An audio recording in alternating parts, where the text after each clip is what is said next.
Hello, team. How are we doing?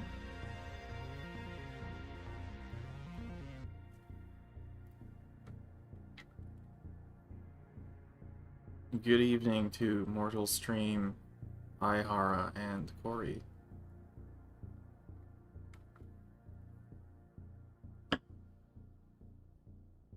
It is drawing time indeed. Ready for the wheel again. Good, because that's what's happening. How goes it? Goes pretty good.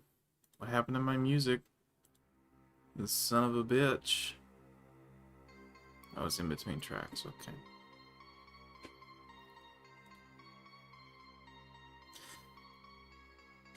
University currently on break, yeah.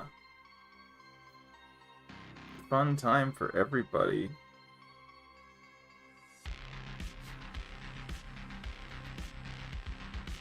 And I actually have more free time this summer too, because extracurriculars that I advise for aren't happening anymore. So, that's cool. But that's one thing. That's exactly one thing.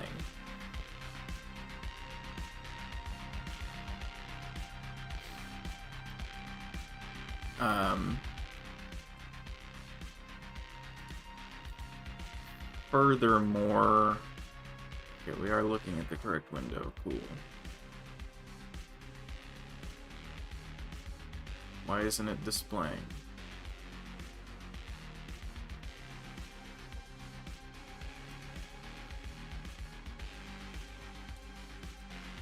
You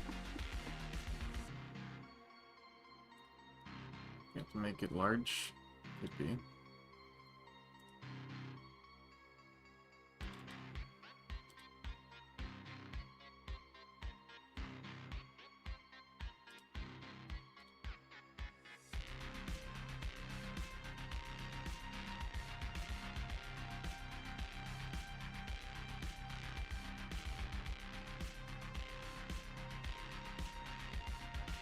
Okay, now I think it's looking at the right thing. It's not looking at the right thing.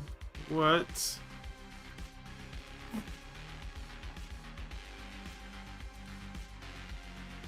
I do not understand. I don't want that either. This is indeed a window, yes? Sorry, I'm trying to get the wheel up. I need to pick a girl character from a different franchise this time. You do whatever you think is necessary. Always scouring between two hyperfixations is boring.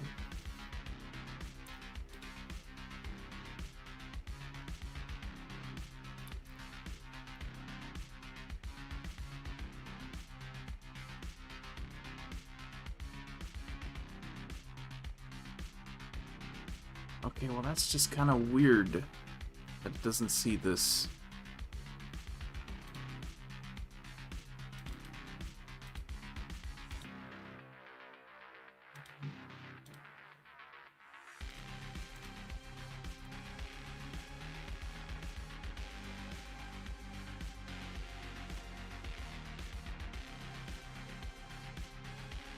How are you doing, Ihara?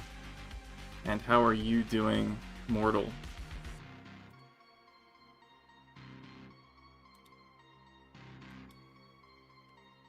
Okay, that is indeed a distinct window. So you should see that. It's just a bunch of Clip Studio windows. I don't want that. Don't want that.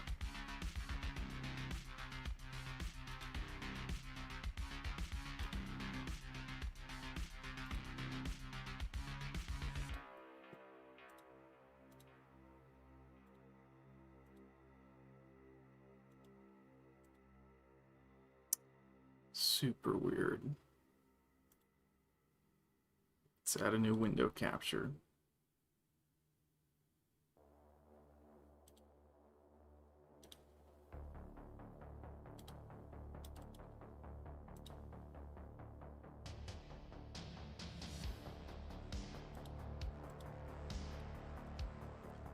some reason OBS doesn't want to see Firefox windows right now. Your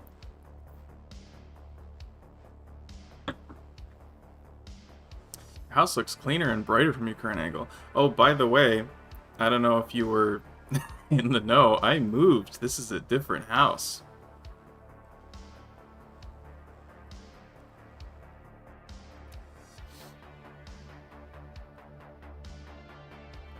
Since the last request stream, which I think you tuned in for like one of the drawing streams that we did, but I hadn't moved at that point, I don't think. So this is new. It's a new place.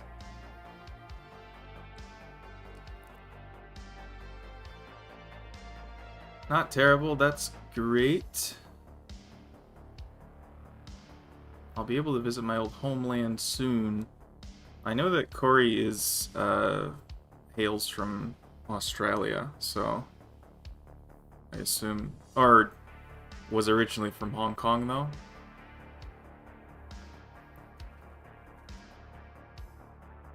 One or the other. Yeah. I don't think it's RuneScape or Guild Wars 1 though.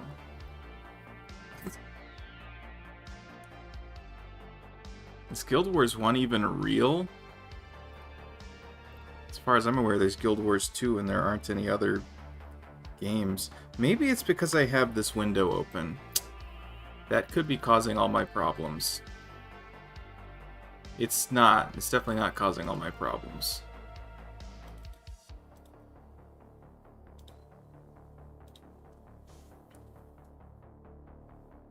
Hong Kong born, yes.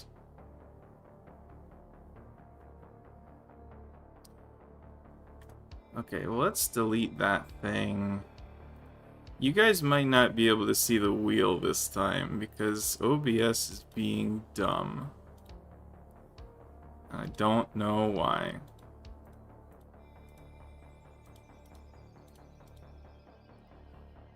It does see...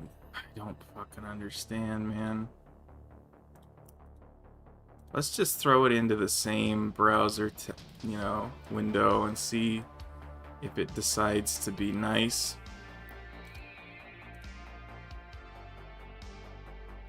Okay, so it does see that now. Fucking hell, what? Okay, so here's the wheel. Here it is. If you want to be rigged wheel time, shut up, Ihara.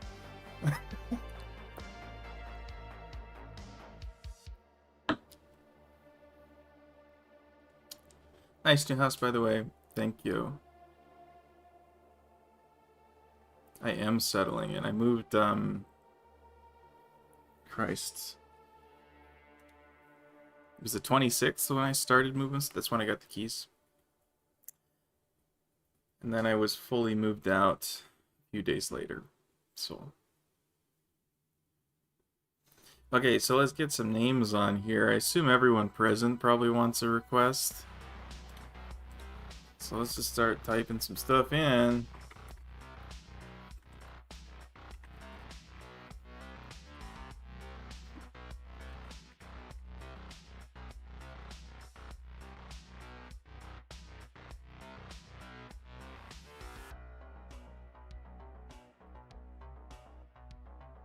Is that 2 words or is it?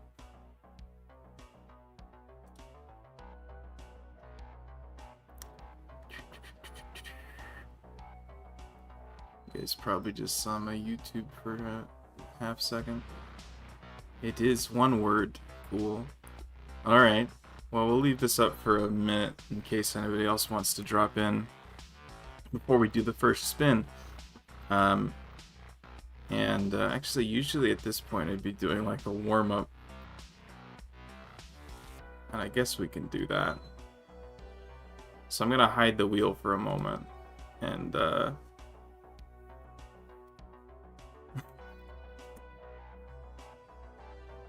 I never did save the file.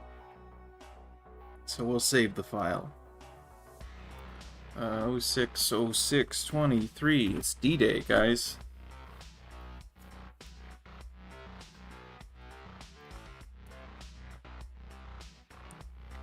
Anniversary of Operation Overlord.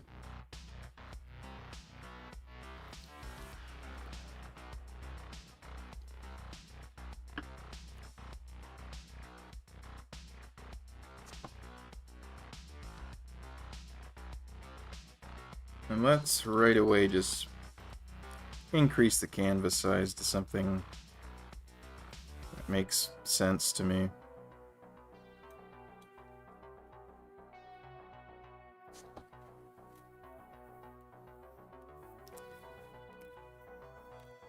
Warm-ups. Yay.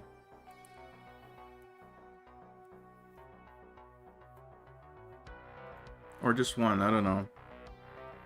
You're gonna get the bad drying out, is the idea.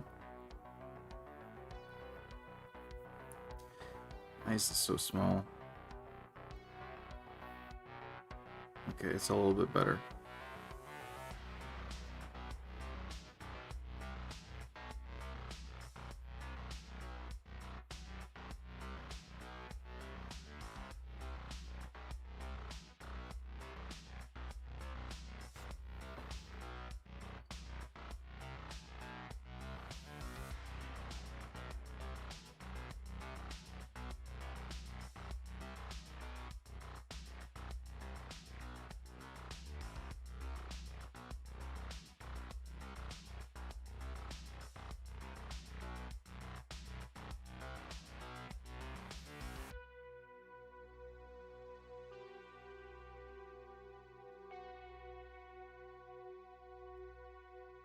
As we land on the beaches of anime, that is correct.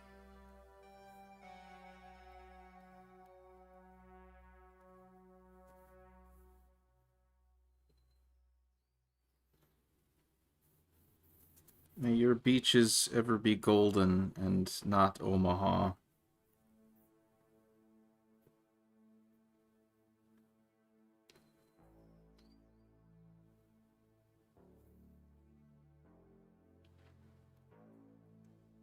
What's the one that I think there were 3 American beachheads. One British one and then one joint, I think Australians had one, or they were part of one.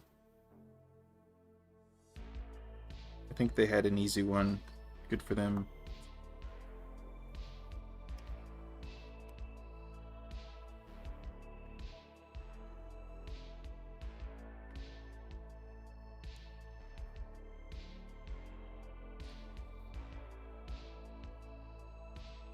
Not to suggest that any of the beachheads were easy per se.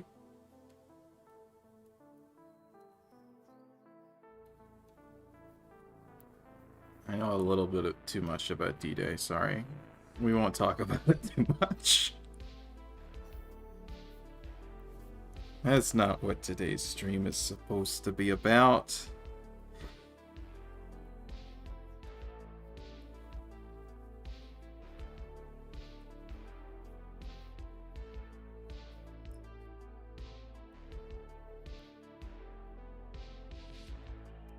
I used to know a lot more about it.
Lots of messages.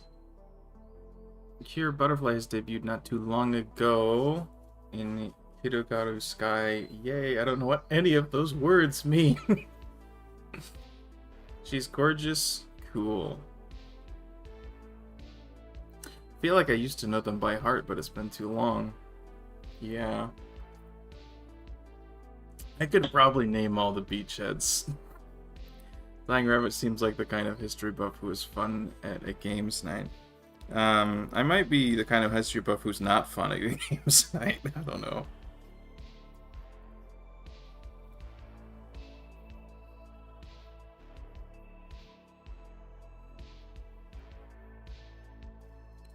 Okay.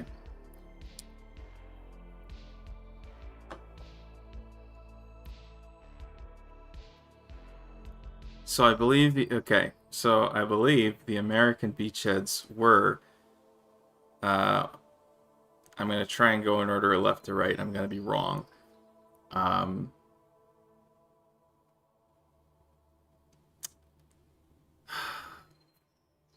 Utah, Sword, Omaha, and then the other two were Gold and Juneau.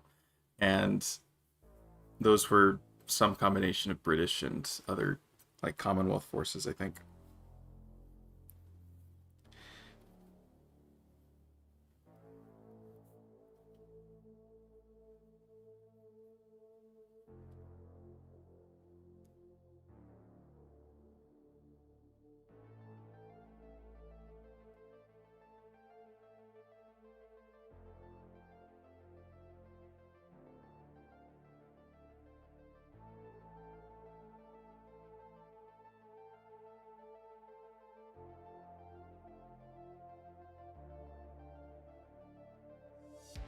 You know, I need to finish this warm up so we can get going.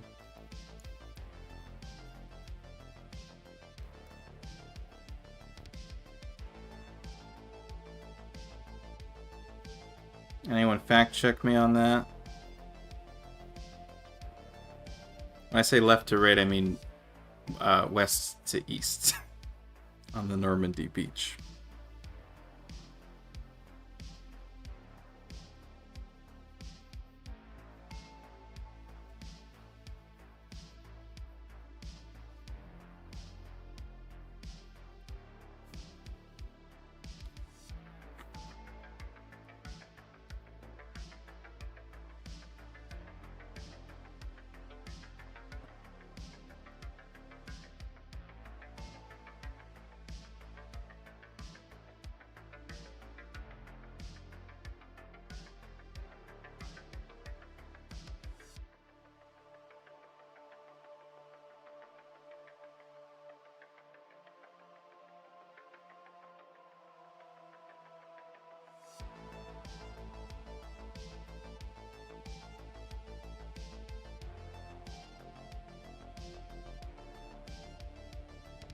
That's wrong and that's wrong.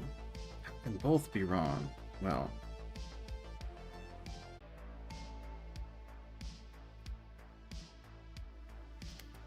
Now these need to be half loaded. So I say so.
I've gotten into Bottleman DX recently, which only has a few prominent female characters.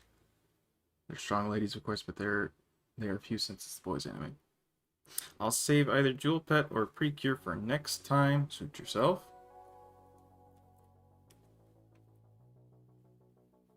Sounds close enough. Too lazy. That's the sort of fact check I can get behind. Also, I have a very crappy history of knowledge of history. Very crappy history knowledge. Got it.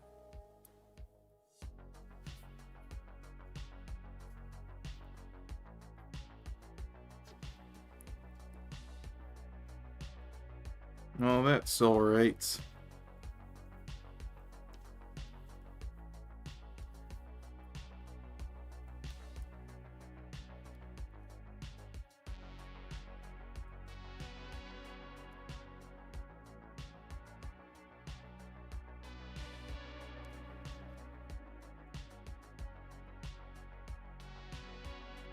Alright, cool. We got the bad drawing out.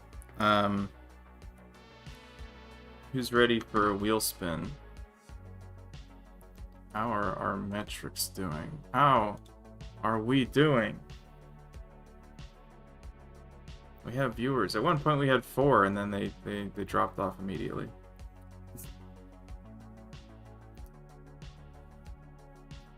Okay, last call.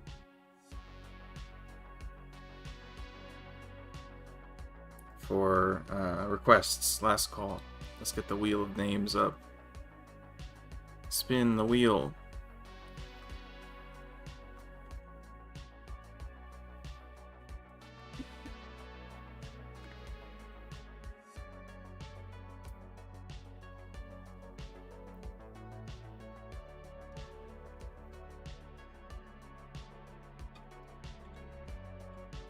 I don't think anyone else is coming, at least not for the first spin. And that's fine, we have 3 names, that's cool.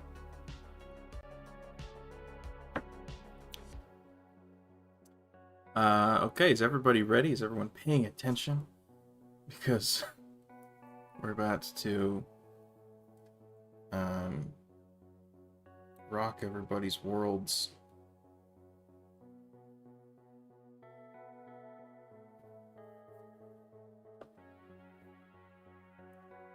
Motherfucker, come on. Gotta get the game up.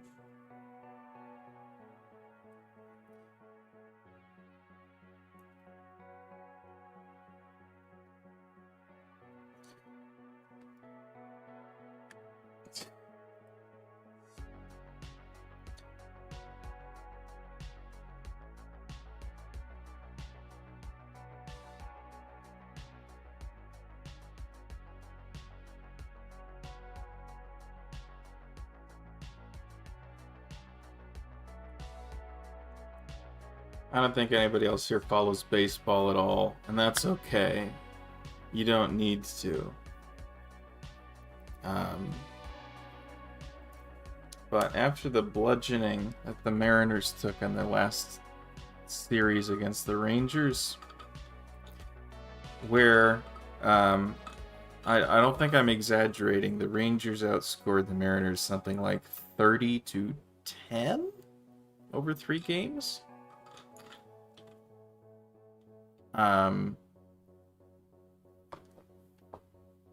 And that undersells it a bit. One of the games, I think they had 16 runs, which is absurd. Which, of course, they swept the Mariners that series. It's really surreal to me for some reason that they're even out there playing another baseball game right now. They're playing the Padres, and it's a 1-1 tie in the middle of the 4th inning. And like they've been bested. I feel like they're done. Their season's over. They need to stop playing.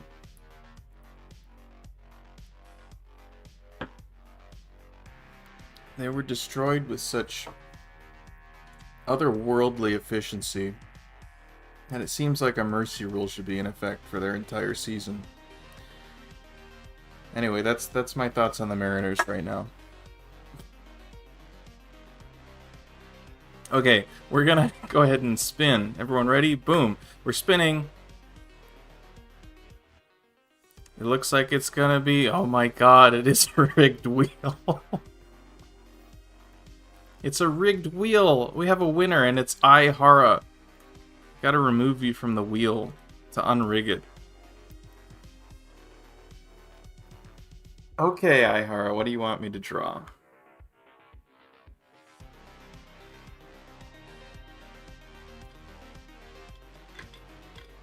Victory.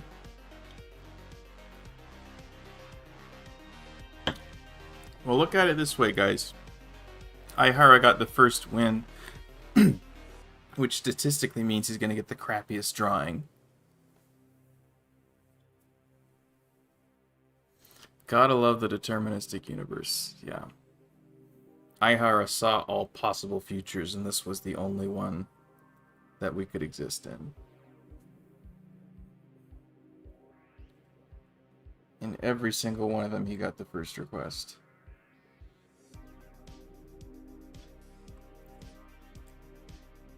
Akaza Akari from Yuri Yuri? Hell yes, I could do that. I could probably do that without looking at a reference, but I'm gonna do that.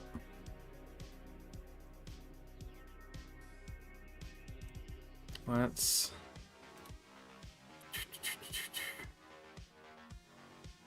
What do I have up for the reference right now? Oh, that's the last character I drew.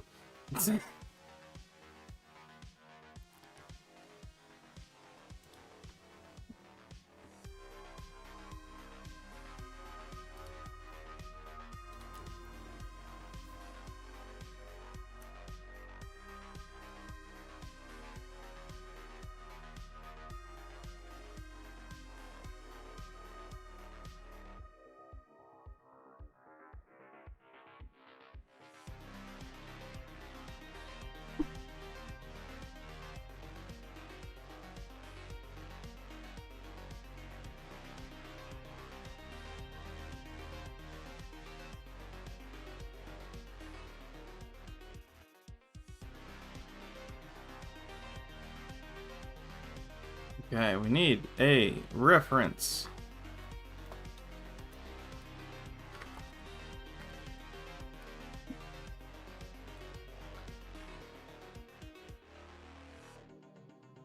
You stiffed me out of a good drawing, I see. Yes, well, gotta fight back against the rigging of the wheel somehow. Mortal would never leave without waving goodbye.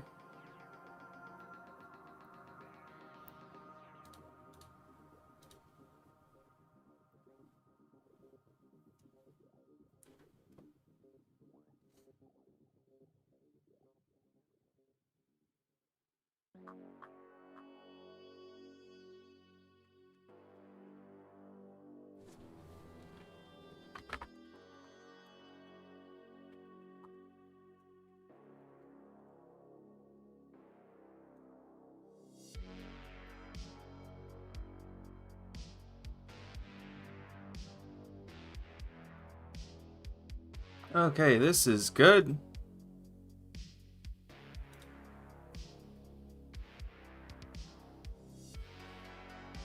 Where do I put this? Yeah, that works, right?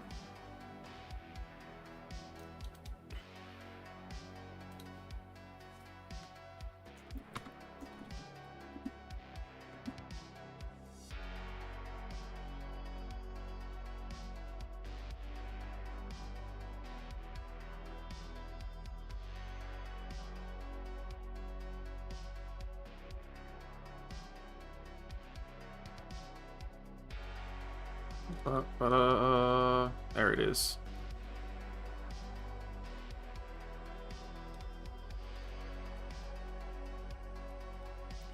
I actually have drawn Akari a couple of times. Akarin, rather. I think a couple of times, maybe just once.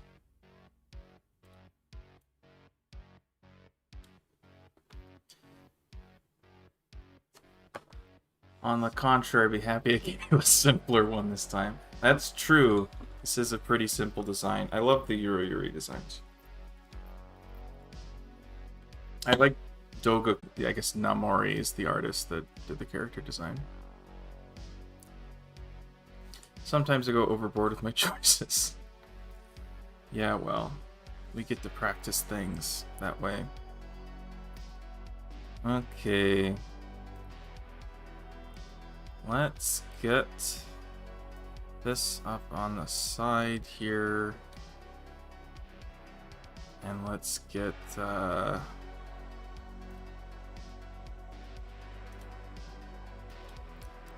yeah. Too many windows. Far too many windows. What am I gonna do with all these windows? I'll also give you someone simpler design this time. Good to hear.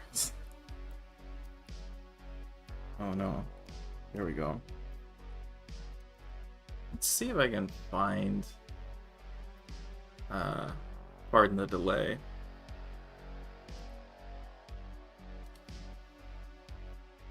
When the last time I drew this character was. Oh, I don't want to go... Okay.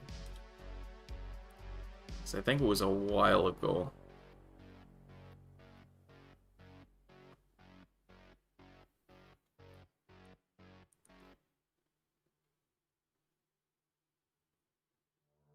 Like, I want to say it was 2020. Probably.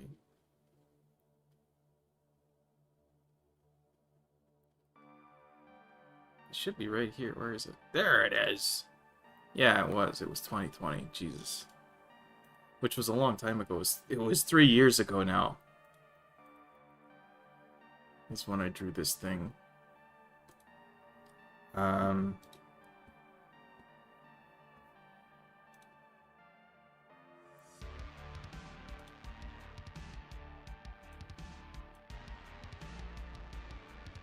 my god, work. Why isn't it working? Yeah, this is what I drew in 2020 for this character.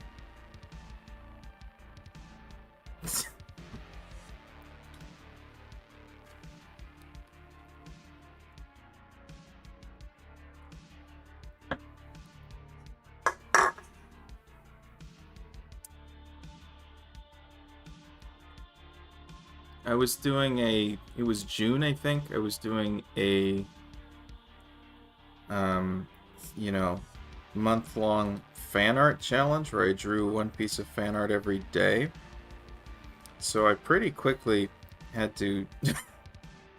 I drew a lot of Asuka, but I had to think of a lot of other characters that I liked to draw. This was one of the ones I decided to draw.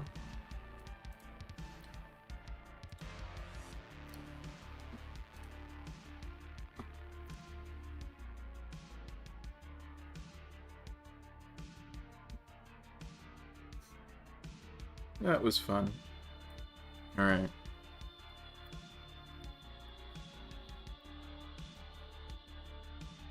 Let's get going.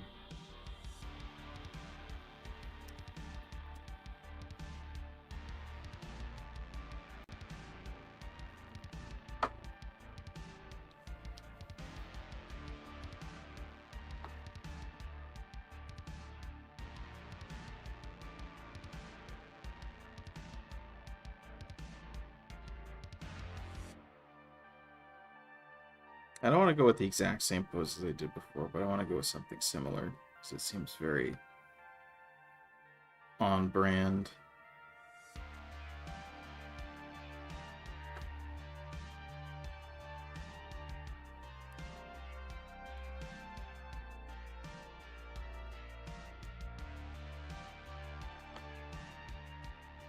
And we're drawing fast. We are drawing fast. It's a request. It's for free. Draw fast.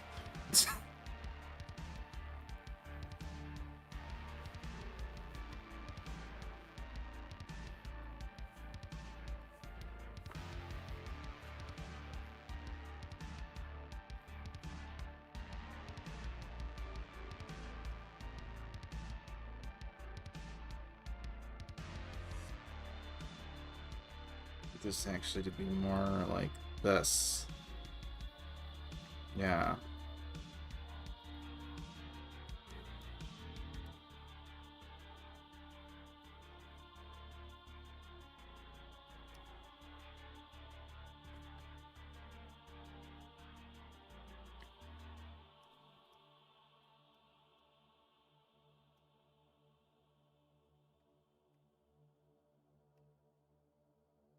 Whoops, that's the chin.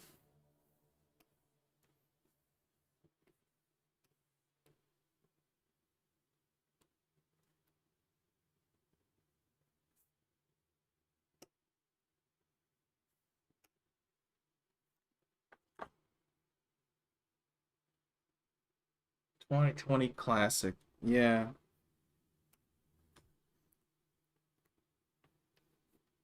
I did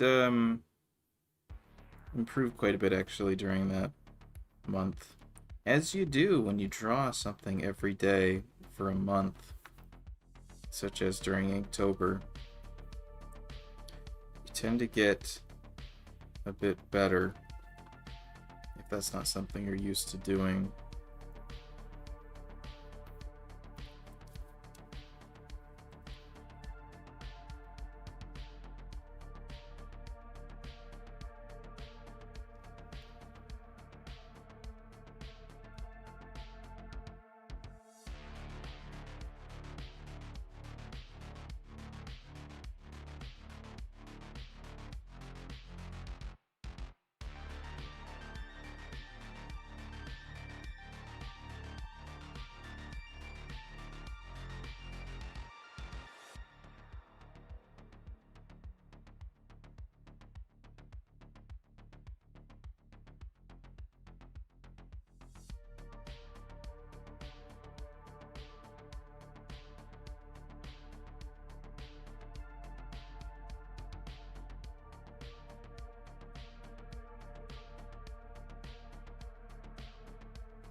Sorry, I have to iterate through every possible pose.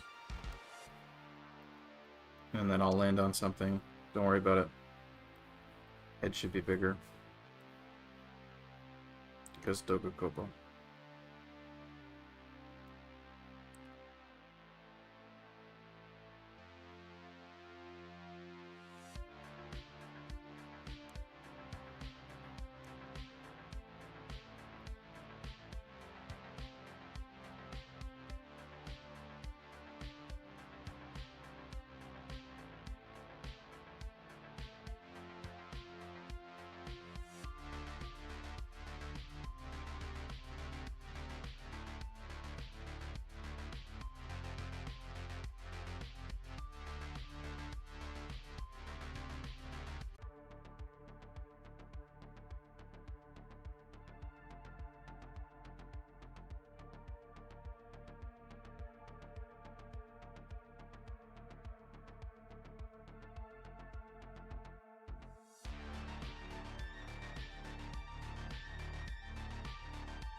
I think, for some reason, what I find myself doing with your requests in particular, Aihara, is instead of adapting stuff into my own style, which I do to some extent, um, I tend to try harder at emulating the source material than with other requests that I get.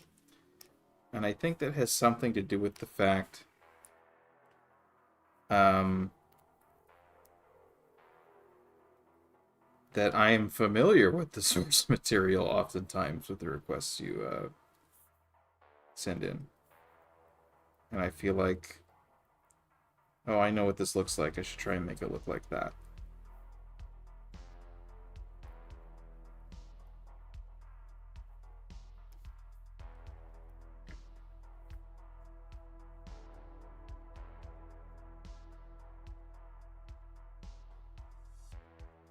I don't like this pose. I'm just going to change up the legs, I think. Hopefully that'll fix everything. Why is my eraser so small?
Self-hypnosis, draw fast, and plug for commissions. It's free!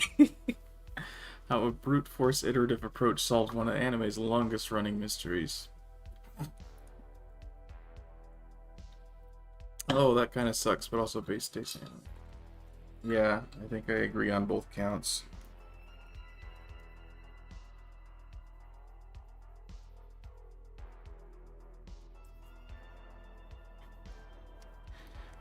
Like, cause I, to some extent, care if what I draw looks like the character to me, you know?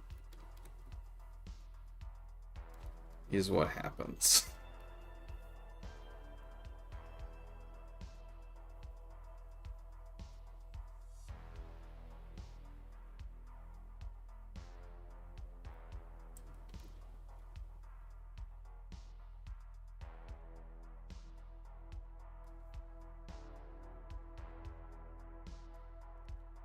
I watched Yuri Yuri a long time ago. Not one of the first anime I watched, but it was in there with the pack, I think. So when I first started watching anime, I watched a bunch. Then I slowed down when I started having responsibilities and stuff.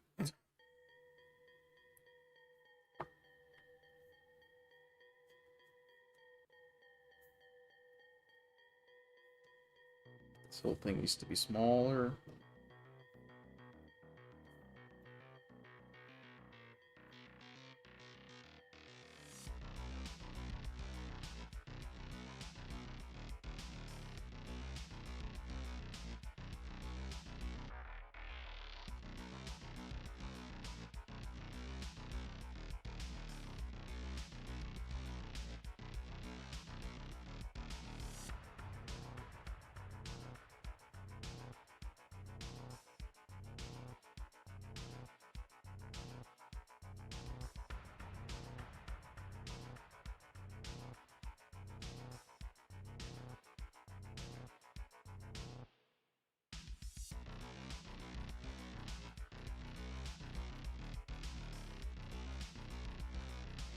I also used to have a lot of opinions about different animation studios. And I probably still have those opinions, it's just I'm not really forming new ones. Really.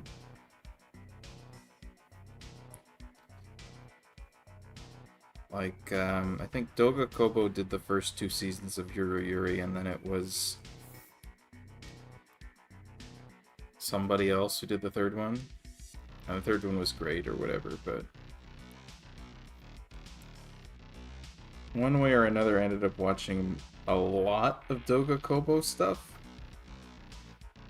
Because it was always just something that, you know, aired that season. I was like, oh, that looks good, I should watch that. And it turned out it was Doga Kobo.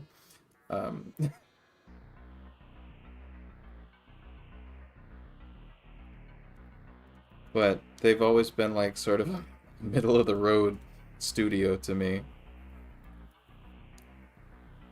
Like they haven't made any 10s or even really 9s to me.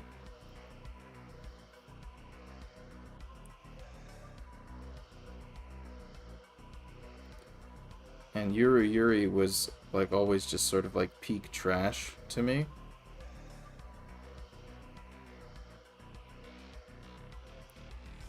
Like it was perhaps the best thing that they had done. And it was trashy and I loved it.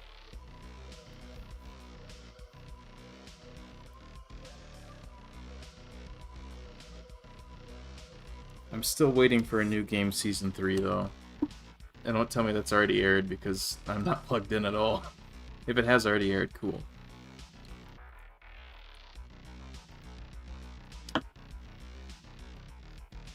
My anime tastes are very restrictive. Too bad, too sad. I don't hate anime, however, the majority of them can get too raunchy for my preferences. So many fetishes. That's fair.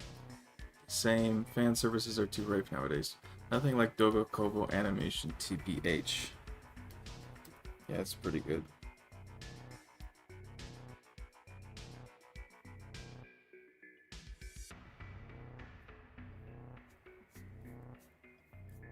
I think this will work fine. Don't gotta get too fancy with it. Stop right there. Extend if need be.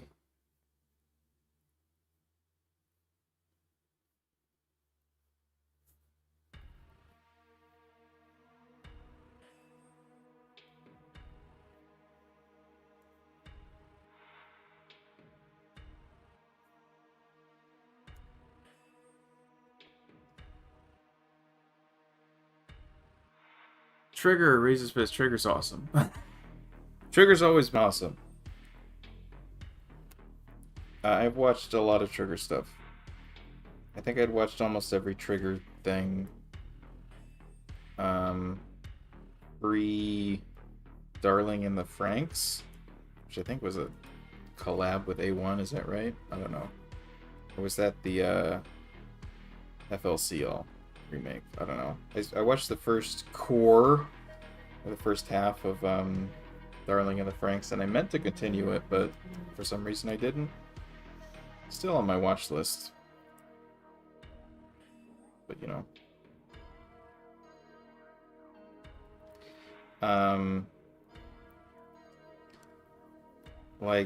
Kill la Kill is amazing. Little Witch Academia, I haven't watched the show, I watched the shorts. The originals, those were awesome. And, Space Patrol Luluko is legitimately one of my favorites. I also watched Inferno Cop, which was hilarious.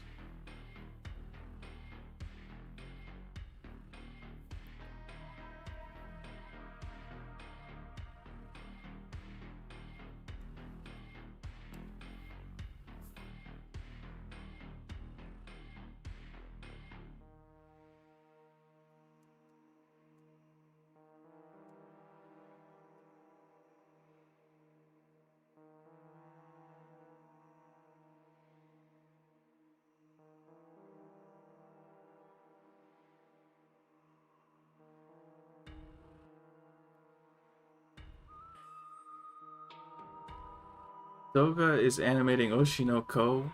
That doesn't make it. That doesn't compute for me. I take offense to that. Yuri isn't trashy.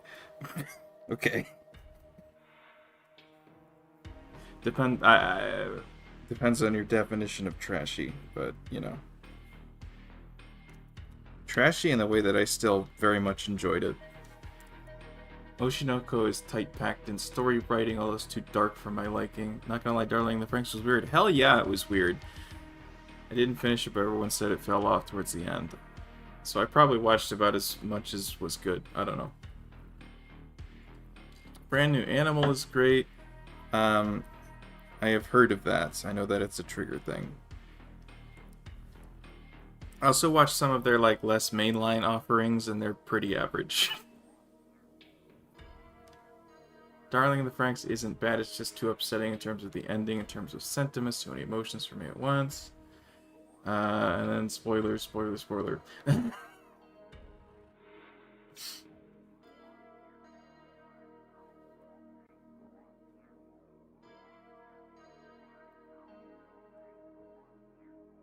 But yeah, it was like, I don't know, it was channeling a lot of stuff that it didn't really have the bones for, you know?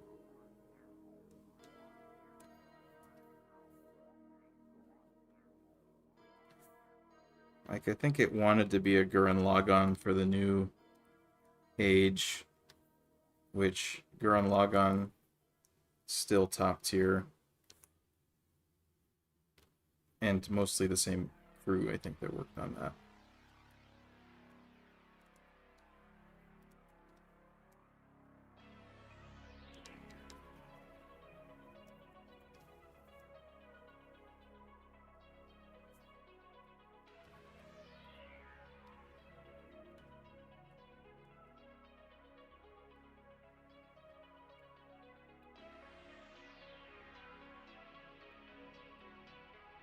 I'm gonna cover up the entire face if I do that.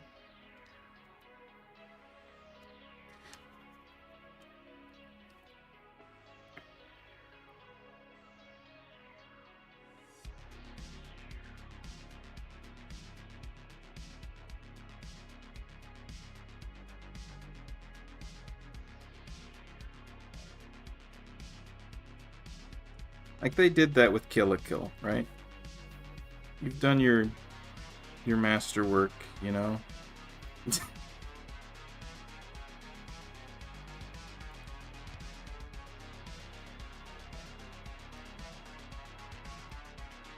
Can't keep trying to do Gurren Lagann.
What's with anime killing people and making alt Earths that are dystopian?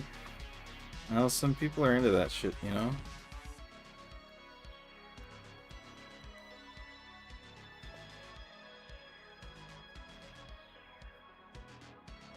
Trigger, but what if we tried it anyway?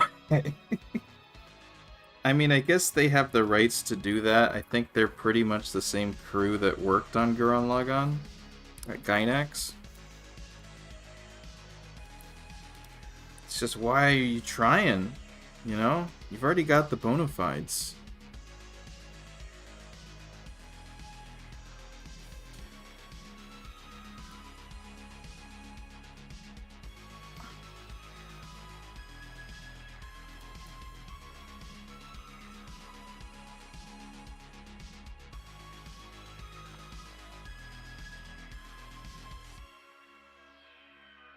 They did do Cyberpunk, though, and Cyberpunk was really good.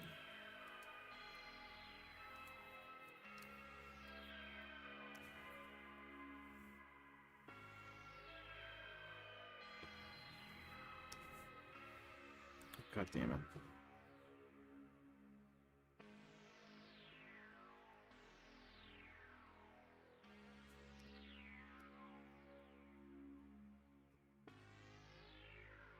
Cyberpunk's another one of those that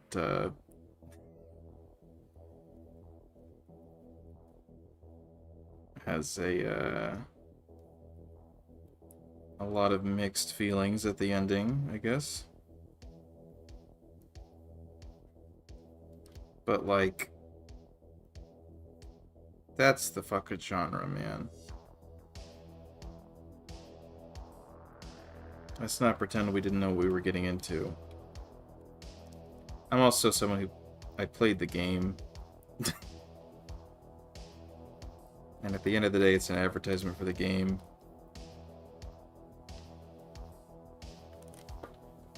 Okay, I'm happy with this base. So... she has these, like, you know, Sailor Moon-esque buns.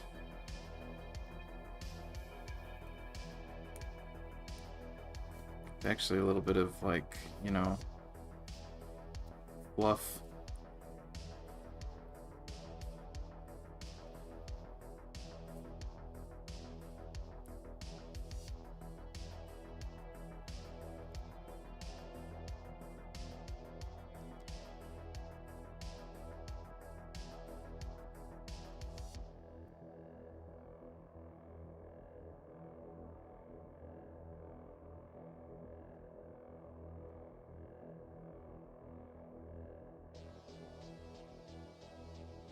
But to their credit, for an advertisement, it was a very well done advertisement.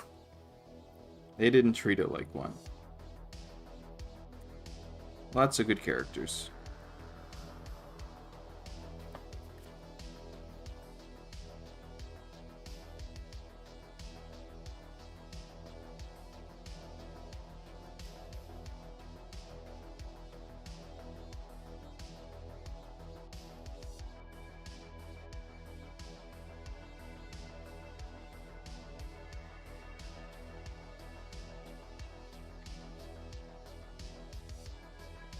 Oh, fight the power.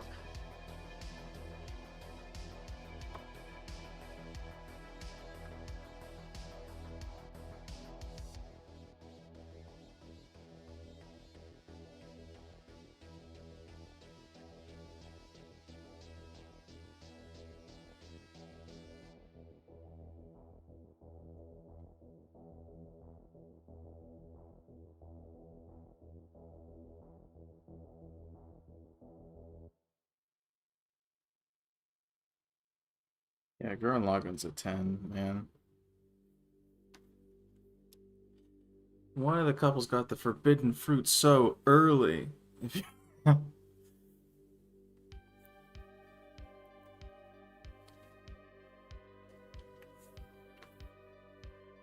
No complaints here.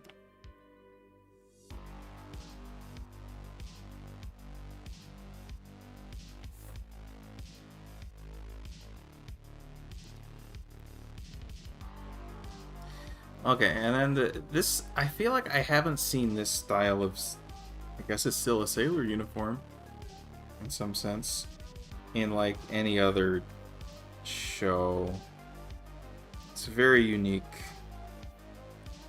This is too long.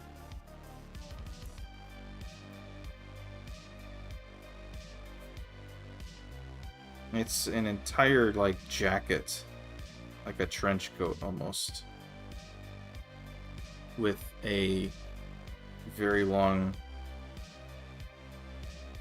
well, not like long as in it goes down very far, but long as in starts very high. A very high-waisted skirt.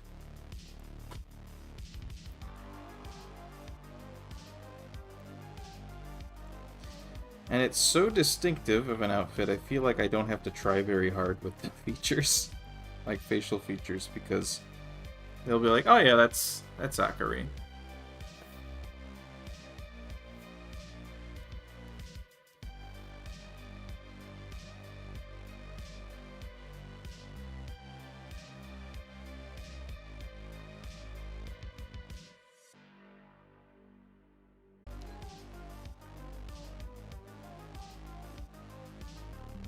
Or at least somebody related to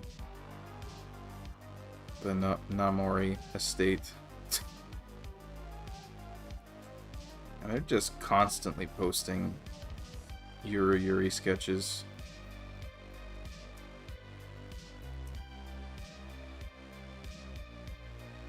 And I don't know if they're new sketches or if they're just like reposting old stuff, but like, man, they're prolific.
Gotta love artists that keep fandoms alive.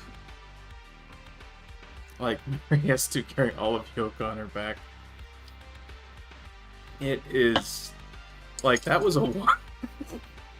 that was a one-season Kyoto Animation series, which I thought was great.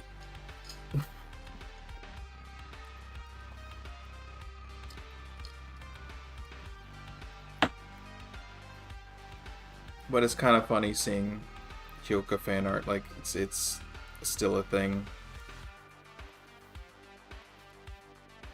Kyoto Animations is another one I've watched almost all of their stuff. And continue to watch their stuff.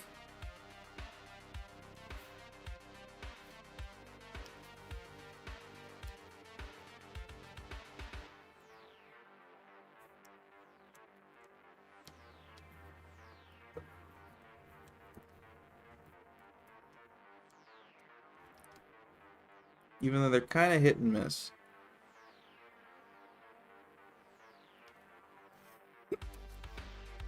If you know what I mean.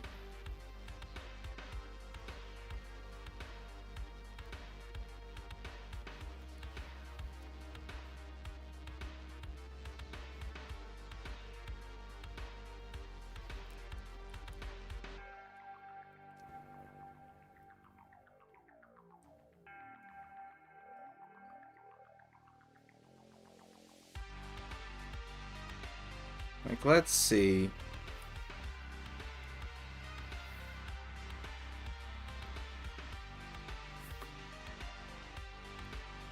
The last really good one they made, to my mind... I mean, they have Violet Evergarden, which is, you know, pretty good. No complaints there.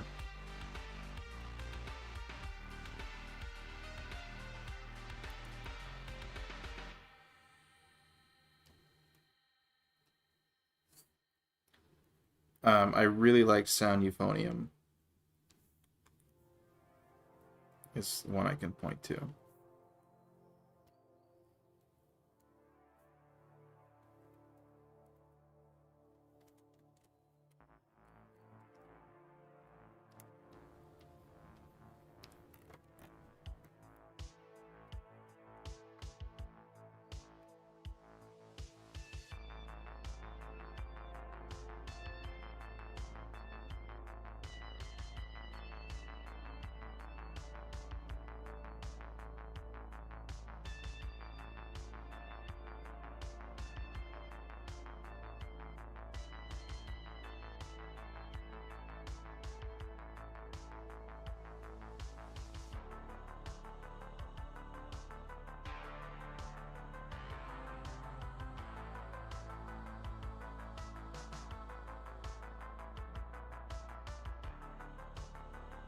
I think I watched the Violet Evergarden movie. They haven't made a follow-up to that, have they? If so, I'm behind. Inexcusably behind on Sound Euphonium, though, because there's like 2 movies I haven't watched or something. Or there's a movie and a 3rd season I haven't watched. I don't know, I need to figure that out.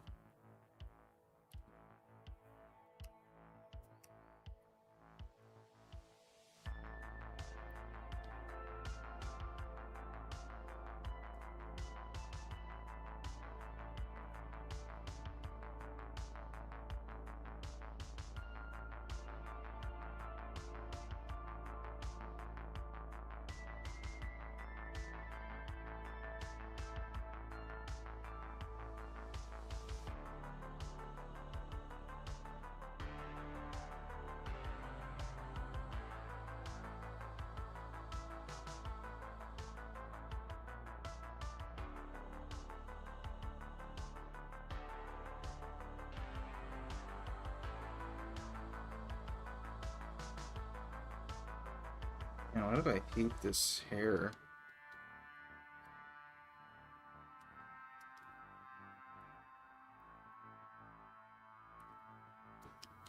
I think this needs to be more on the side.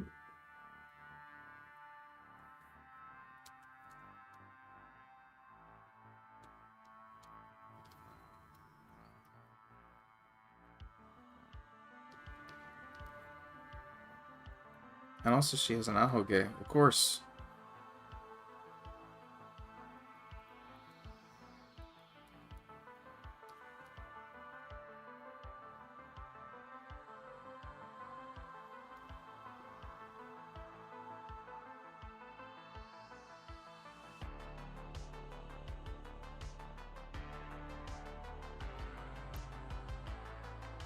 Okay.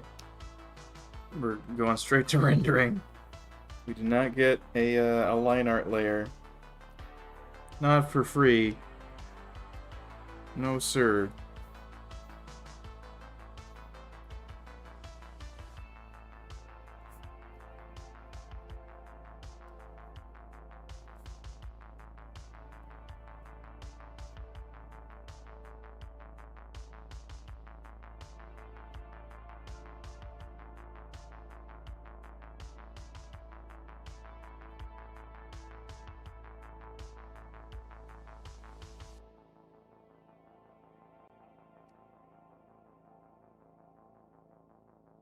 My Hero Academia is reaching its conclusion soon. That's still going on? Crazy. Kinda sad I don't see as much fan art from Hibiki Euphonium anymore. Because it's too fucking hard. That might be because I followed like every Hall of Faners. That's probably fair. KyoAni hasn't been doing great since the fire. That's true. They did manage to release their Violet Evergarden movie, which was really good. I'm not sure I've watched anything since then. Oh, you know, I watched Dragon Maid Season 2, which I think was post-fire. And that was good.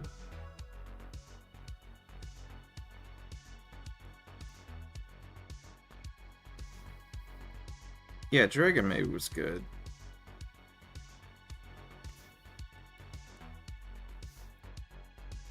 But man, they had a heyday, you know? And then they had not a heyday.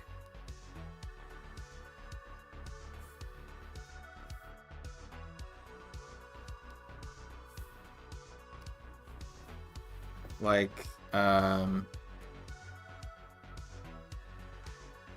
Melancholy of Haruhi Suzumi is one of my favorites. They did that, and they did Lucky Star, and then they did Nichijou. Like, Jesus, man.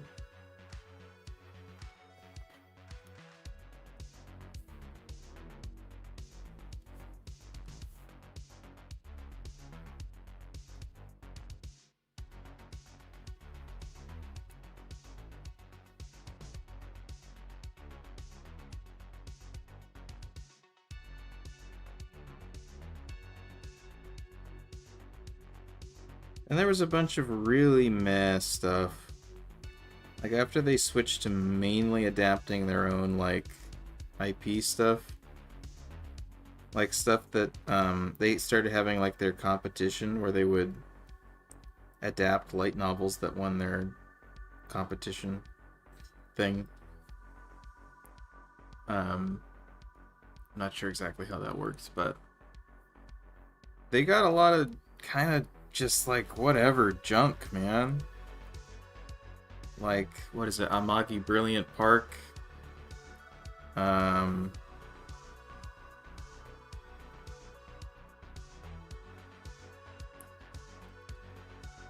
What is the Myriad Colors Phantom World was garbage. There was another one which was like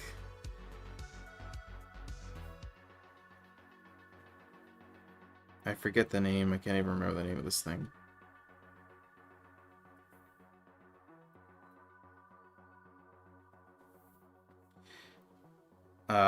You know, involves, you know, main character girl with special powers. There's like phantoms or something. She has a sword. She's a klutz. I don't know.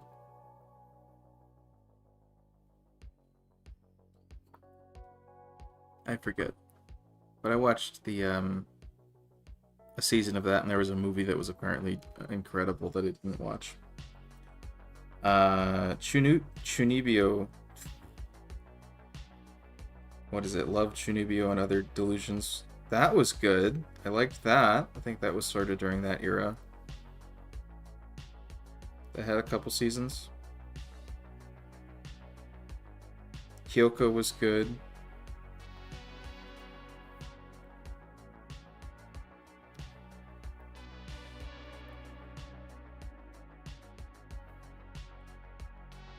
There's definitely a couple others I've seen that I don't remember.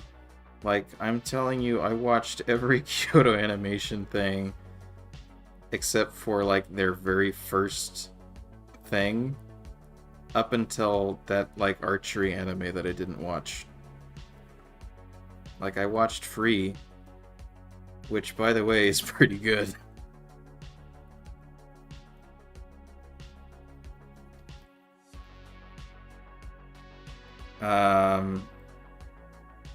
Fuck. Oh, of course, their key adaptations were good. Some were better than others. Clanad was great. Canon was also very good. Air was a little bit weird.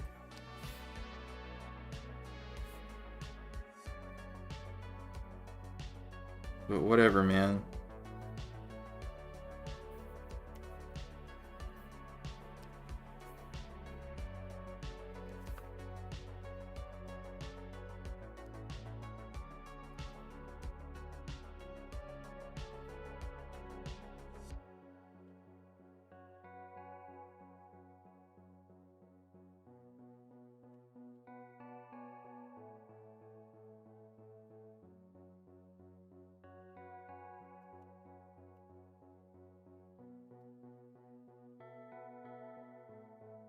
Oh, should be multiply. Why isn't that doing the thing?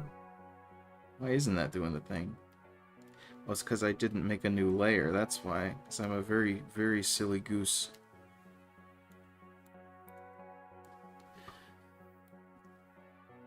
Ugh.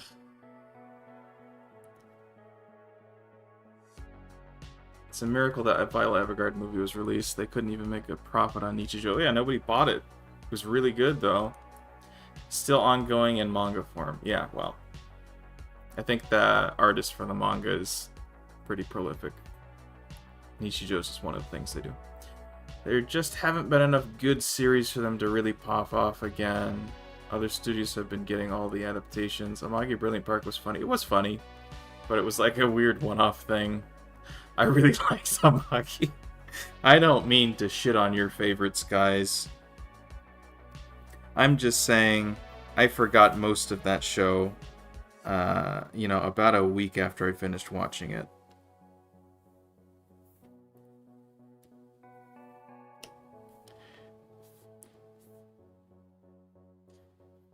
And then they had a cliffhanger for season 2, and then that never happened.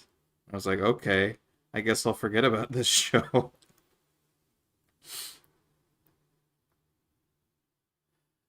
Kyoko no Kanata, that's right. What a letdown of a series. I heard the movie was good. I don't know. Phantom World was boring as fuck. Shunibyo 1 is good. I also really like the OPs and the, you know, the many GIFs that came from it. That's the lasting impact of that series, is the one GIF of the spinning hands.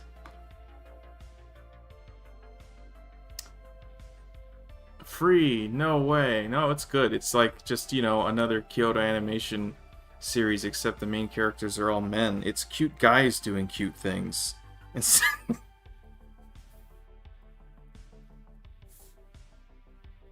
it's not actually gay. But at the end of the day, it's still pretty gay.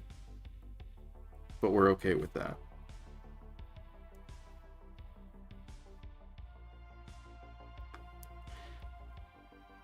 What do you think about Cloverworks, Bones, etc.? There's also Studio Dean and Studio Comet. Dean sucks. So I'm sure I've seen stuff from each of those. I just can't call to mind what each one has done. Cloverworks do. They've all done probably good stuff and bad stuff. The ones I know most about are Gynax, Dogakobo, Trigger, Shaft, which I've seen almost every anime they've done as well, because they're probably my favorite. And I don't know, to some extent, Madhouse. Oh, wrong layer. Good. Anyway, we're doing shadows now.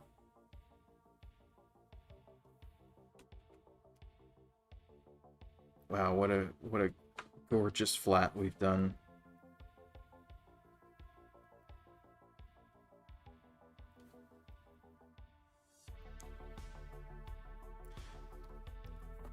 Sorry, Ihar. I'm trying to get into the habit for these streams of actually doing shitty drawings. Because I don't have time to do good drawings for everybody.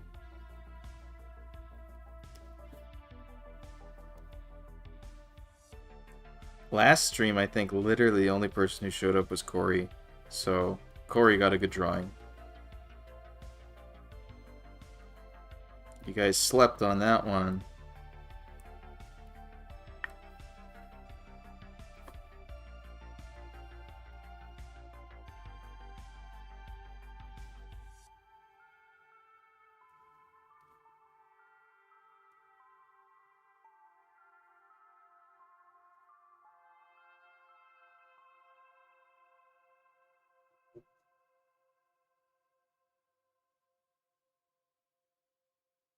I'm actually finally finishing Mariaholic Season 2.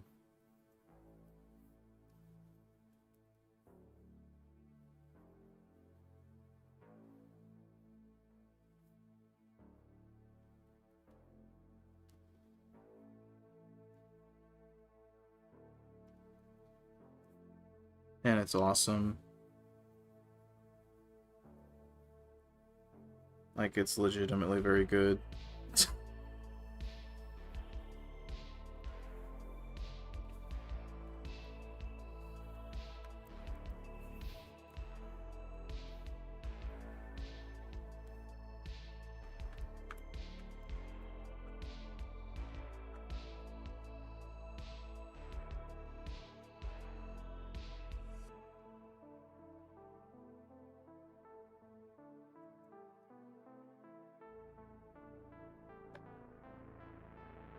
Bones is goated. I can't remember what Bones has done that I've seen, if I have seen anything they've done. Jewel Pet, Season 1, 2 Lady are from Comet. I forget the guy's name, but there's the one dude at Bones who's animation god. Dean did the last Jewel Pet season, Magical Change. It fucking sucks. I think I've seen something that Dean has done, I don't remember though. Madhouse made the adaptation of the Vampire Dies in No Time. It's rough. I was either dying or at my conference. LOL. Rats to Corey. Yeah, I did a Jewel Pet character. What do you know?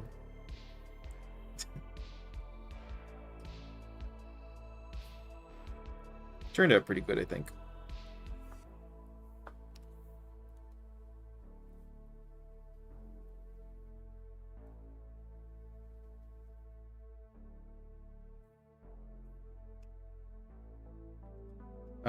But yeah, Shaft is, I think, my favorite animation studio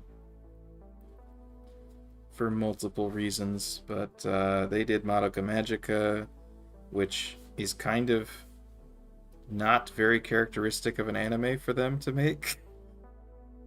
A very popular, dramatic, magical girl series. Usually it's just like absolutely asinine whatever is on Akiyuki Shimbo's mind at the moment.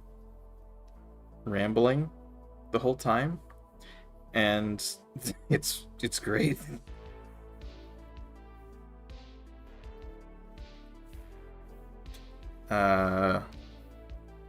Yeah, like the Monogatari series is one of my favorites.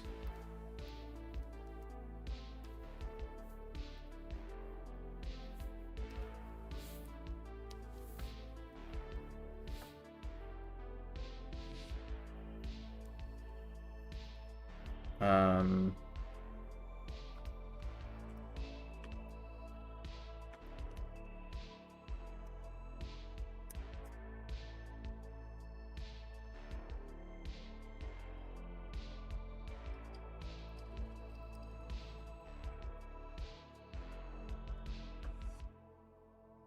they did Arakawa Under the Bridge was good. Natsu no Arashi was good.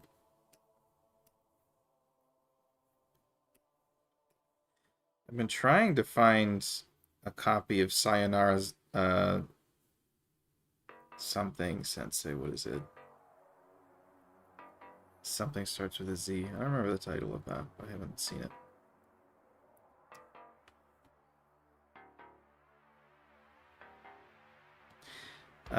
They did Panty Pony Dash, which was great.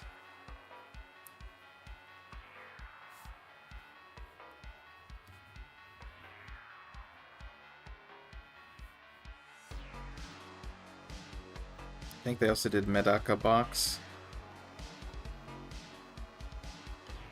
which was weird and good and should have gotten another season, but didn't.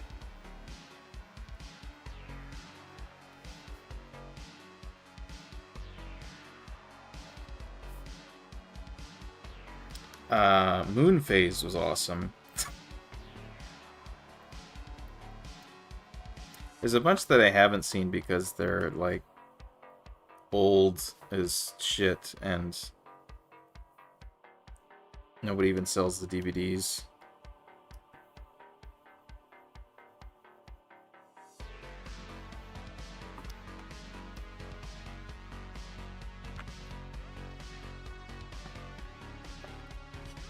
Bones to Death I Made Brotherhood. That's the big one I remember. I haven't seen that, but I plan on seeing it. They've also been working on MHA, Mob Psycho, and MHA 2. Zetsubo, that's right. Oh, that one was just poetic. He isn't trying to X, he's just stretching his neck.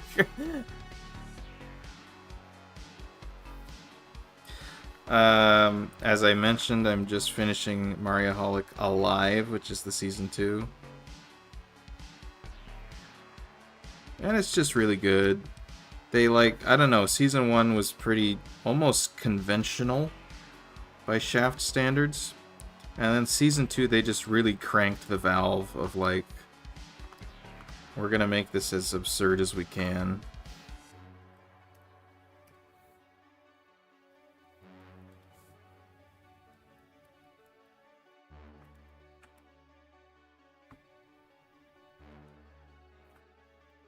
Alright, hard light.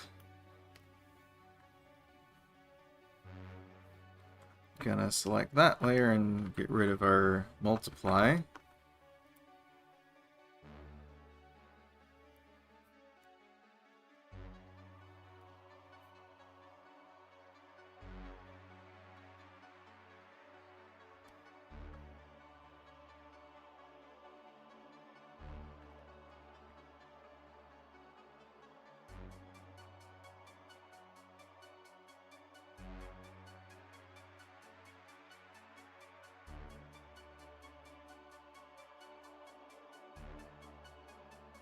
Bruh. I don't know what you're responding to, but I agree.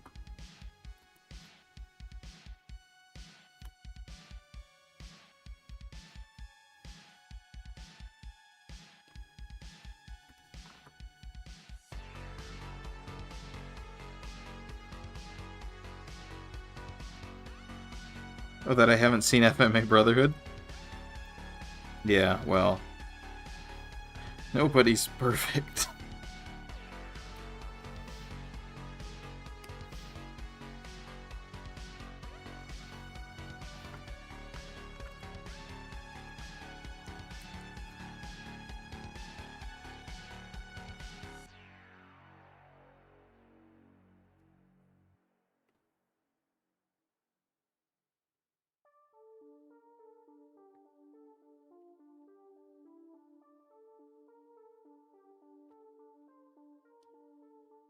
Yeah, dude, you gotta watch it. Yeah, I'll work on it. I'll make that happen. Don't worry.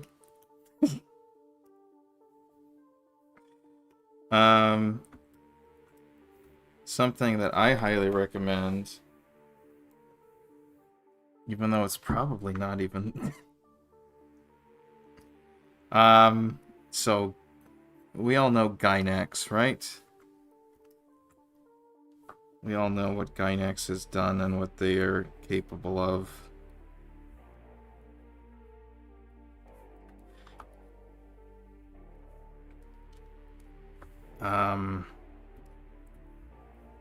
There's only like 4 good Gynax shows.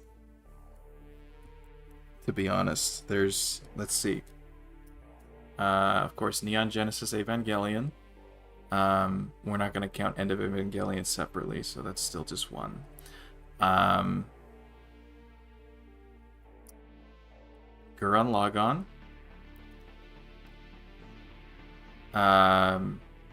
FLCL. And Panty and Stocking with Garter Belt. Those are really good. Panty and Stocking are going to receive season 2 soon. I heard about that, and I'm super excited.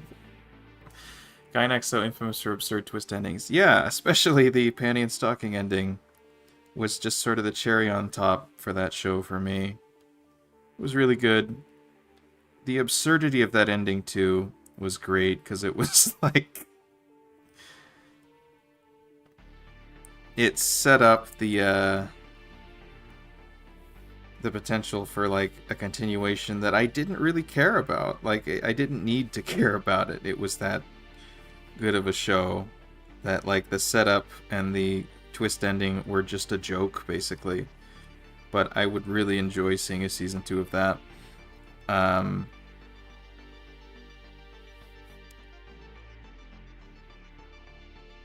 But the other good one is Gunbuster, which Gynax really is a predecessor of Trigger. Yeah, especially with when you're talking about FLCL and Gurren Lagann, the people who worked on that sort of branched off and worked at Trigger.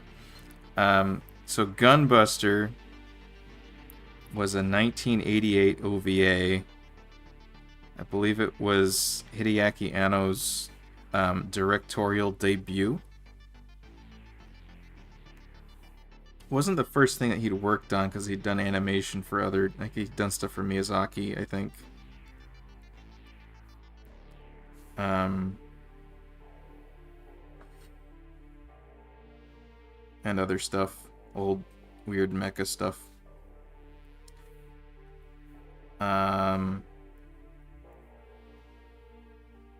But, yeah, Gunbuster was this 6-episode OVA that debuted in 1988. And it's fucking awesome. It's a precursor in many ways to Evangelion. And if you have the ability to, I highly recommend watching it. They actually, Discotek just released a Blu-ray. So that's, and it's, you know, reasonably priced, so that's one way to get your hands on it. I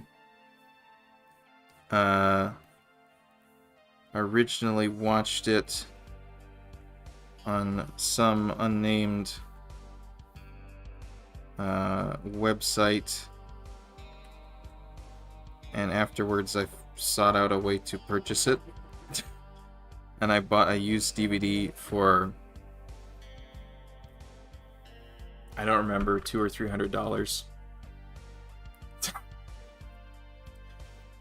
$300. And then Discotek was like, guess what? We got the rights and we're going to release a Blu-ray. And I was like, hell yeah. Gunbuster, my hero. Yeah. No spoilers, but that scene, yeah. No spoilers indeed. And then season 2, Gunbuster, Diebuster, is also very good, and also by Gynax. I think original Gunbuster is superior, but I think they're companion pieces and they improve each other by their existence. That one still only has a DVD release, I think, aside from the combined Gunbuster plus Diebuster Blu-ray, which I don't have. But I do have the DVDs. Hoping for a Blu-ray release of that at some point. But that is also a very good show.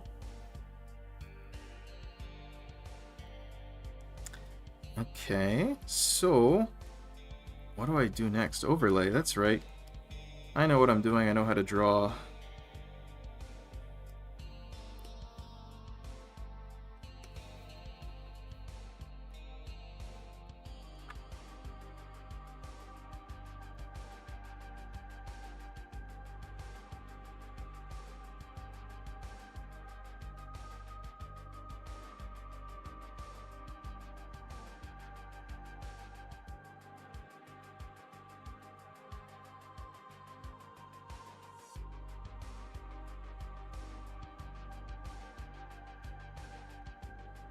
That show fucking goes places, man.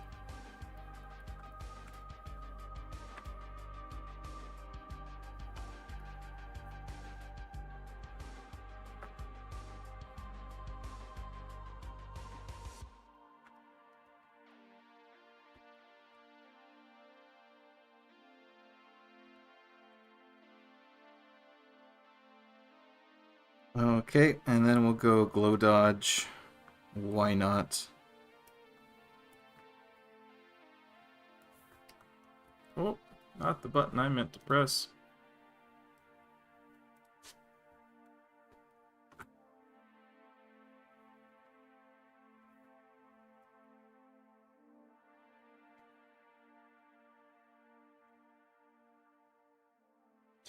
Diebuster's kind of a hidden gem. I don't know.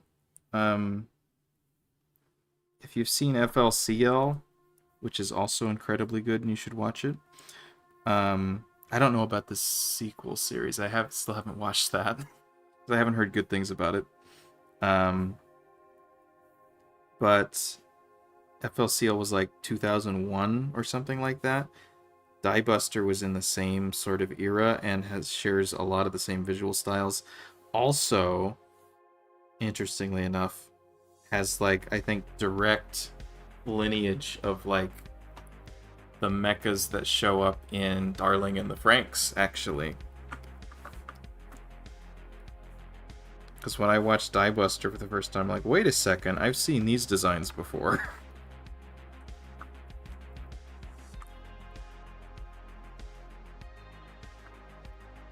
And depending on how you feel about those, I don't know, your mileage may vary. But the story's really good, and the animation's good. Everything's pretty good.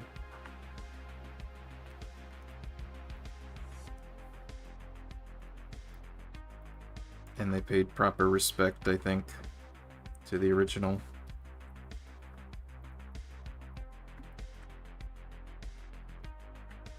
Heard they might be doing another season of that. I'm not sure they need to, but I'm open to that idea.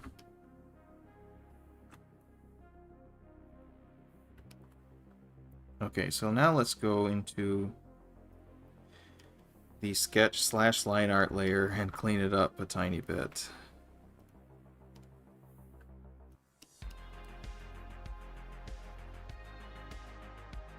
Only a little bit, though.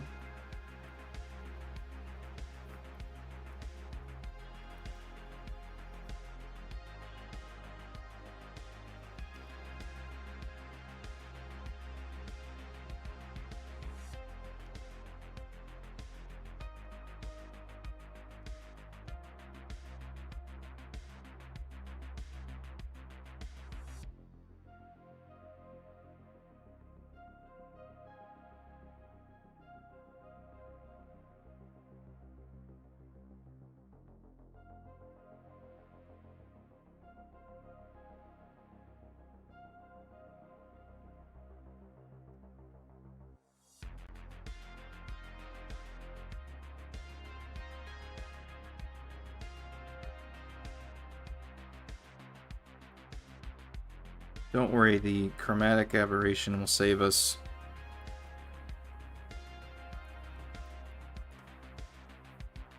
We'll save everyone.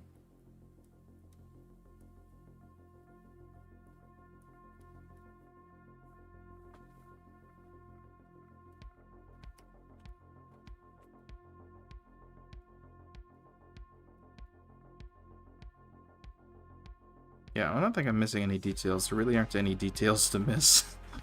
This character design.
If we can just clean that up.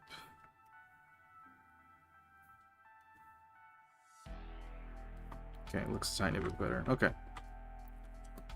I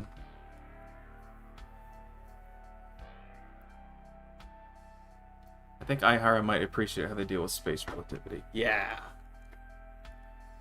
That's pretty cool. Wow, yeah, there was that organic overlap in the mecha design.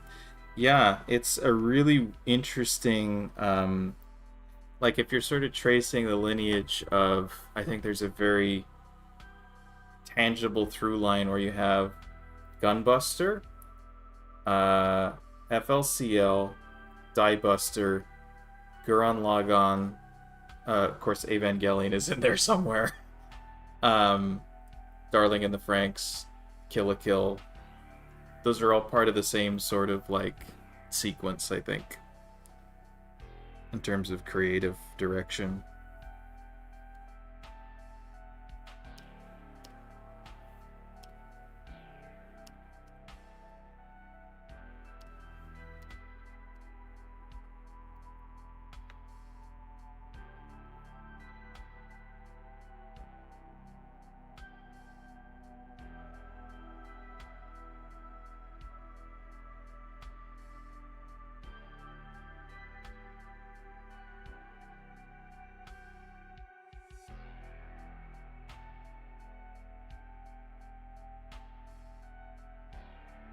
Anyway, personally, I think those designs look goofy as hell.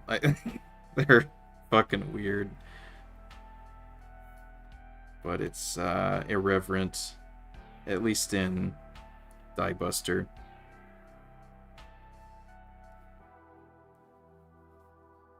In fact, I think I have a DVDs used to come with so much interesting bonus content. I have like an interview with the character designer talking about how the intent with those designs was to make it like initial reaction to be like, oh, that looks kind of weird, but also for some reason it looks cool.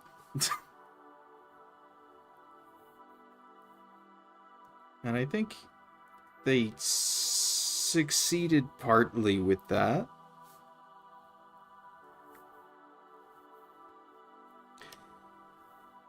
Oh god.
Also can't forget to do the eyes. So let's do that now. Multiply. I'll use this color actually. I think that's what I tend to do anyway. The eye, rather, just the one. What's the... They do their own special little thing, of course.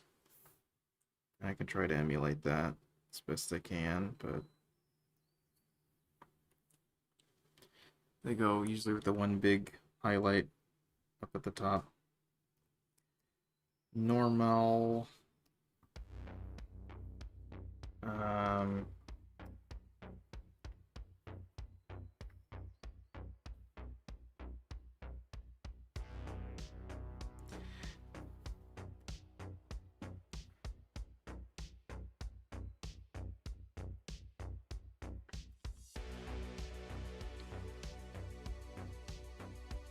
I'll be right back. Stretch, redeem. Yeah, cool. I'll see you in a sec. I feel like that should be any designer's goal. Weird but cool. Yeah. Probably correct. Okay. So let's make a folder. Dump all of this into there. Where did it go? There it is. Merge. No, not merge. Duplicate.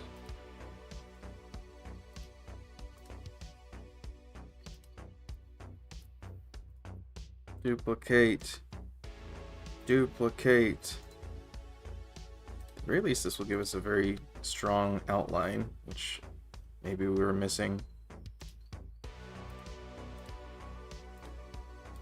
Sorry, red and green need to go away. And then red and blue need to go away. Lighten. Lighten. And then green and blue need to go away.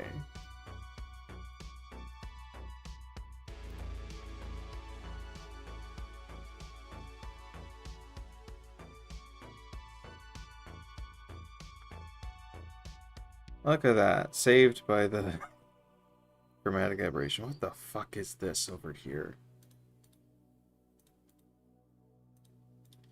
Whatever it is, I'm going to erase it in all three of these layers. I will eliminate you from every timeline.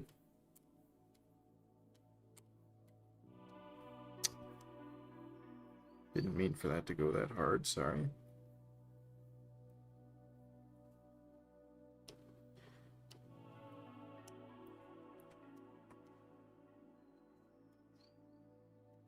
Let's rename that. Come on. Akari. Akari. Post-processing.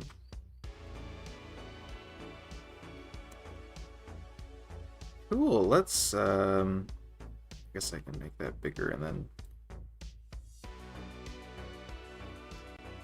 render it out a little bit. Do with a little bit more headroom, I guess. X support. Not even doing any color. You know what? We could do a little bit of just saturation increase, I guess. And we could put film grain on this. Or just contrast, you know? Yeah. That looks good.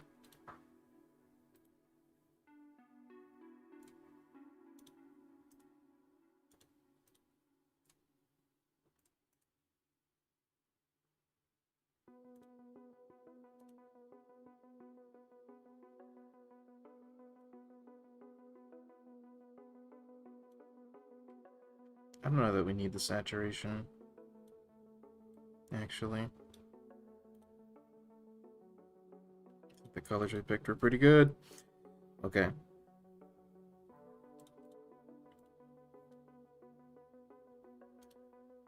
Give me my film grain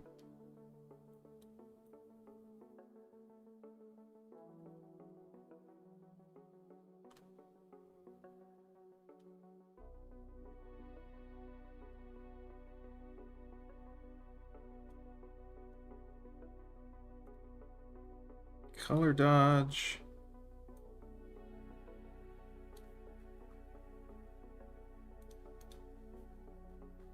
Okay, looks great. Now we can export this.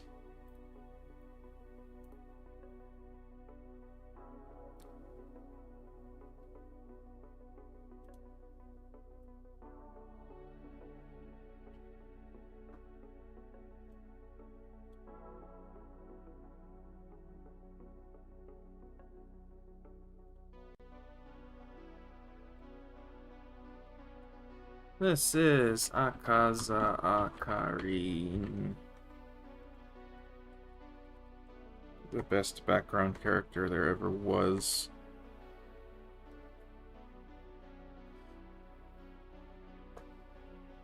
I think one of my favorite design things from recent memory is Mike Franchina's Trench Crusade, combining World War I and religious crusade aesthetics into what seems like a world-building project. Oh, and body horror. That sounds fucking wild. Gosh, Ihara's want is so great. What can I say? I'm a needy boy. I can see her fading in transparency already. What are you talking about? Right, did I render that? Cool.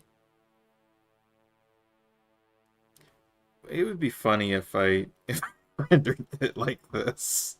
So I'm gonna do that.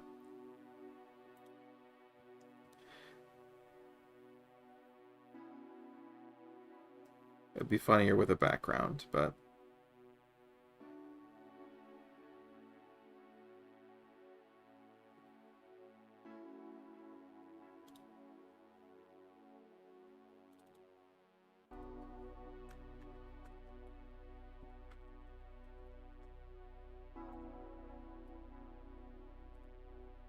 I will post both versions. Akarin. Oh man. Now you got me.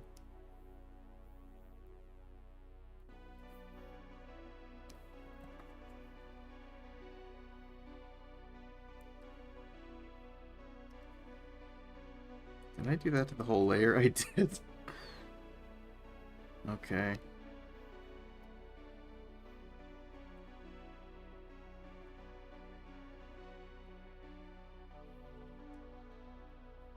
Ah.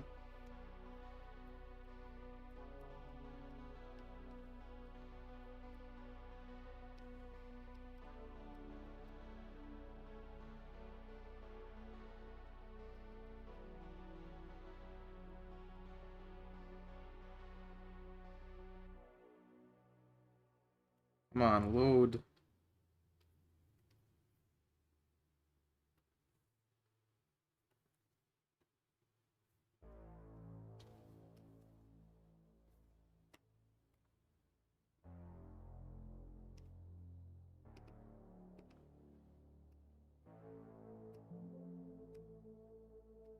Ihara played his cards right. He got 2 drawings for the price of 1.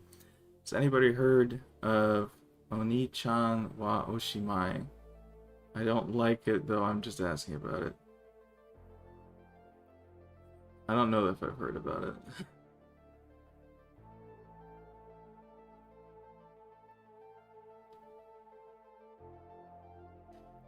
I've seen some clips, thought it was about finding the strength to overcome a neat lifestyle. I haven't heard of this at all.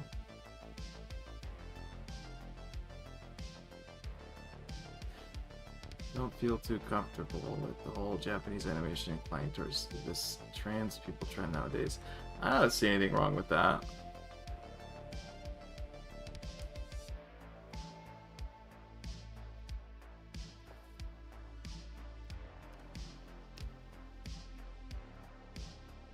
Trans people are cool.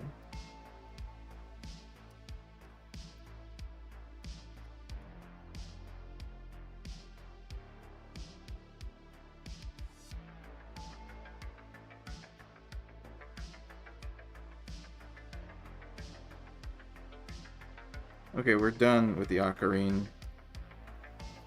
I need to bring up the wheel.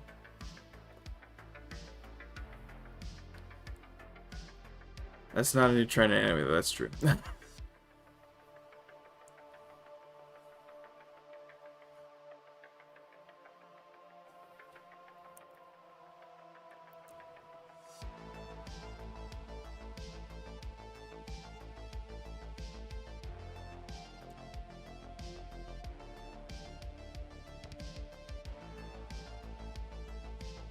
think we did better than our previous drawing.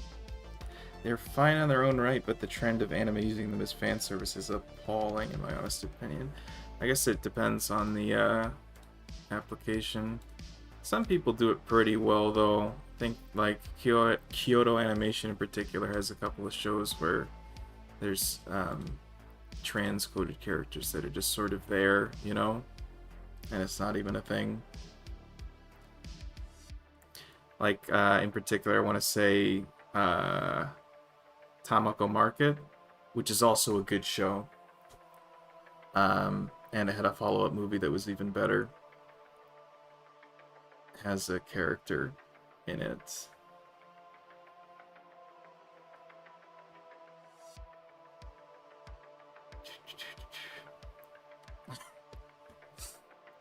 The chat is flying now.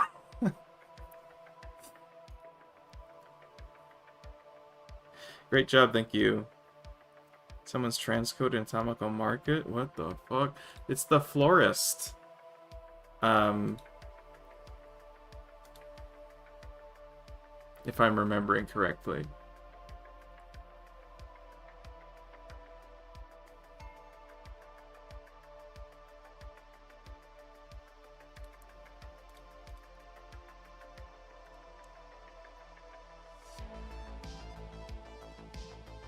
Just has a, you know, very deep voice. There's a florist in that show. I think they're a florist. There's a bunch of different store keeps that do a bunch of random stuff. The whole premise is that it takes place in a market that's sort of like a, you know, a mall, sort of. I don't know. But recall at the beginning of the show, I'm sure you recall perfectly, that main character Tamako is like buying a bouquet, and the bird, the titular bird, not titular, but the one of the main character who is a bird, is in the bouquet, and she sneezes on him because for some reason, I don't know, and then he takes that as a sign of her undying love or something. That's how the show starts.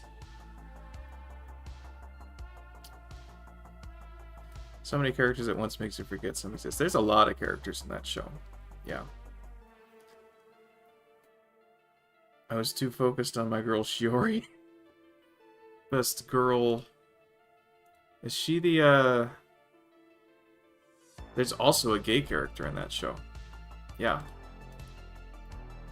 Is Shiori like the... What's her face, though? You know, the cookie cutter Yuki Nagato type?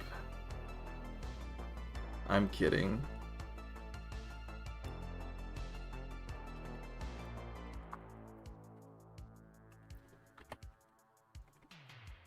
Shots fired. Yeah, I know who you're talking about. I was right. Shiori's a glasses girl. Yep. That one is pretty good too, to be frank. Yes, it is. It's really good. And the movie was better, too.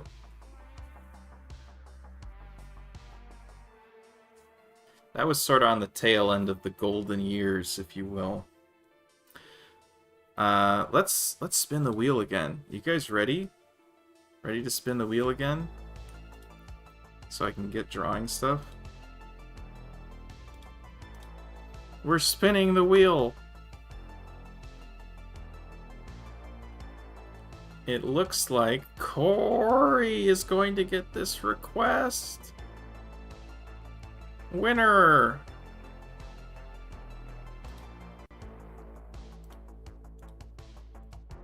Where are we?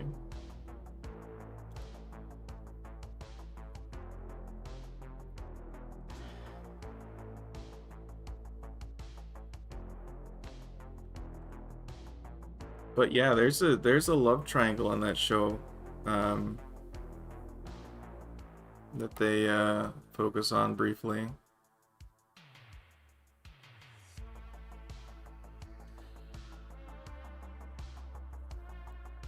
We are getting references.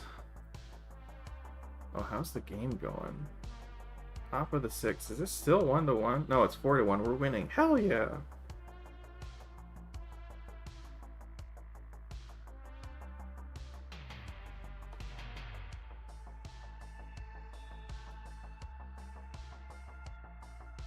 This is Kaori Hakase from Bottleman DX. Another IP that I have no familiarity with. But it looks like a fun character.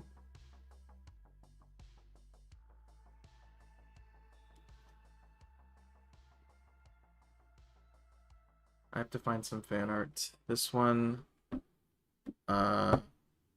one-off Takara Tomy show is so obscure. Something different for once. I think I did one of your OCs at one point, so that was different.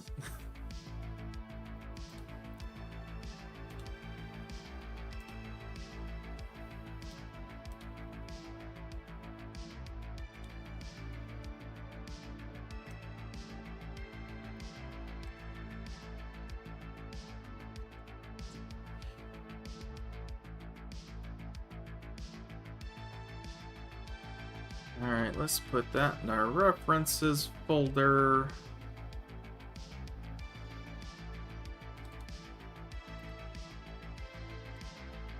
Okay. Oh, it's very large.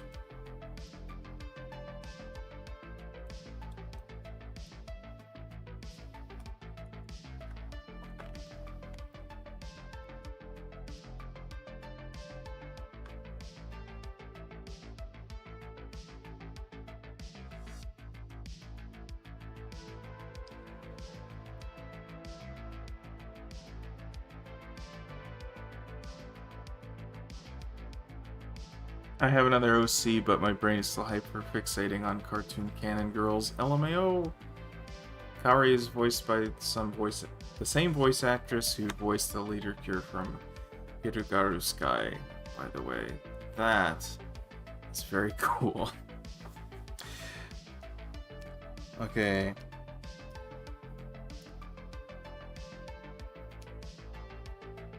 Let's put that in that folder.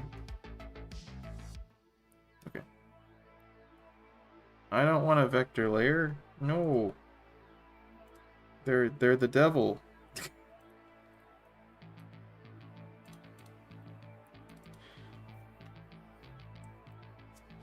This is Kaori.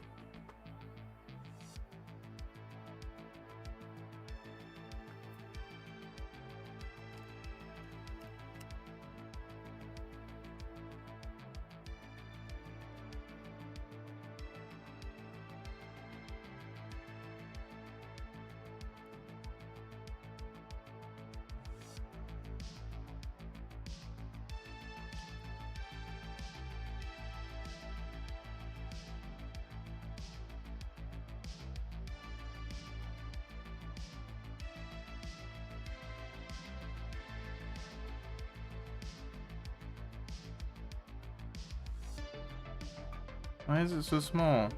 Come on. Here we go.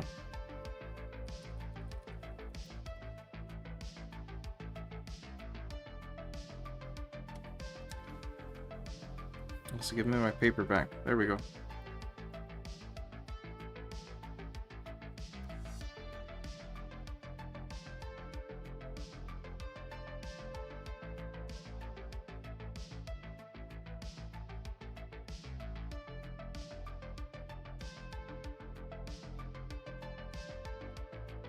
I like that structure.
man.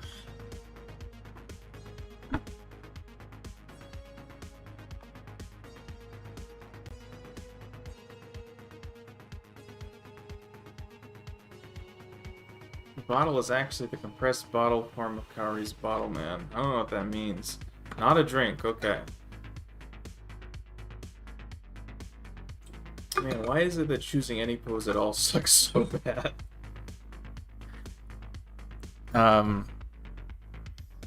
That's just sort of the nature of drawing. It's like quantum physics in that way. You know, the act of choosing a pose solidifies it being shitty. There is no alternative.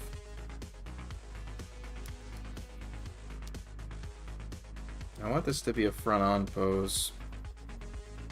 Thing is, I don't know how to do those anymore. I don't know how they work.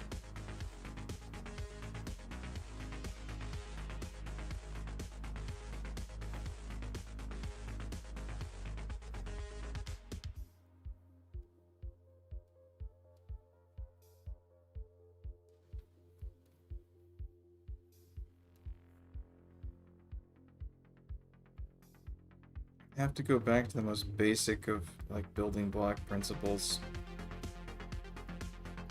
And even then, my brain still can't make it work.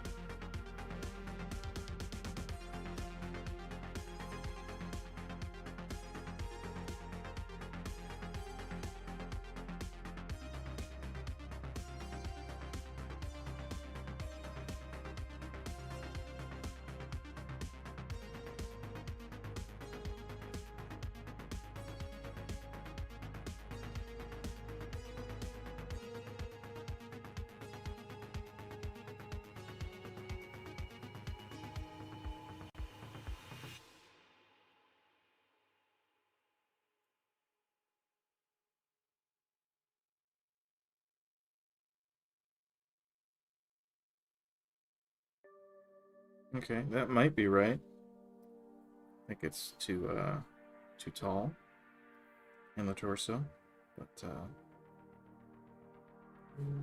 we're on our way.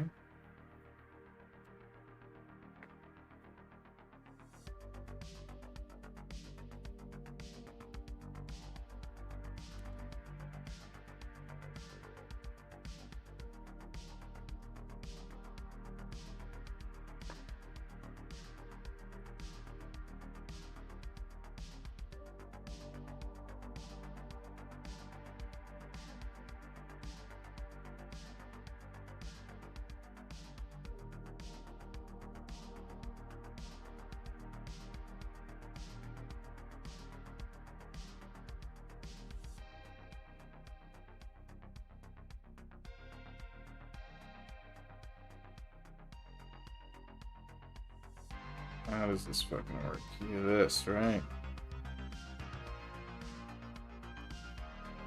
I don't know how to fucking draw, man.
pretty okay. It's off balance, but it's okay.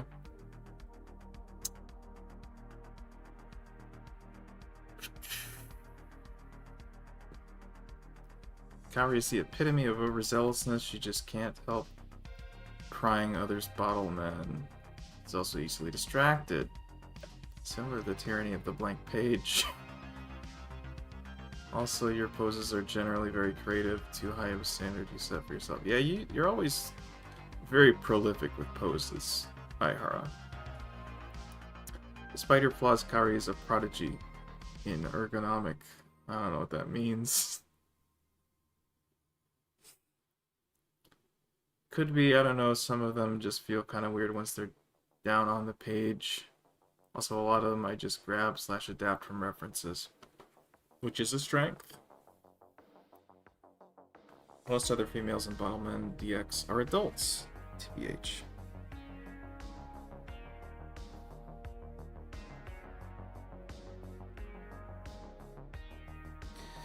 So how far off are we? Actually, we're not that far off here. I'm not actually upset with this pose. I think it's workable.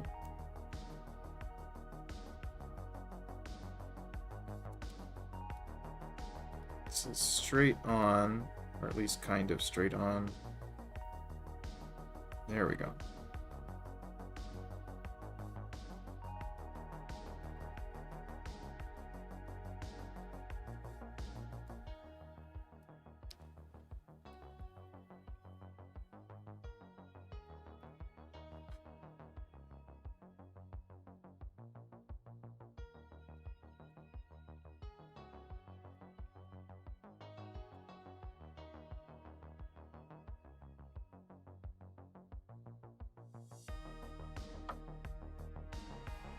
If anything, I think we just need to shift this like this.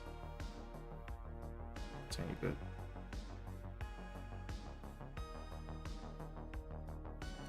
And maybe this leg needs to be longer?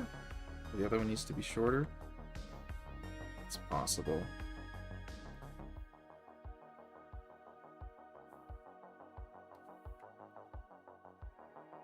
I don't know if I've ever made a correction like that before.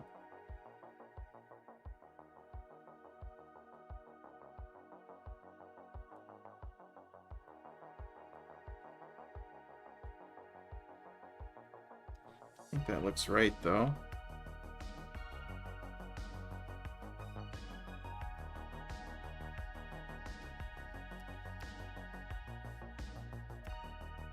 Alright, I'm gonna run with it.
In general, the lower body needs to be larger in comparison, or just, you know, longer.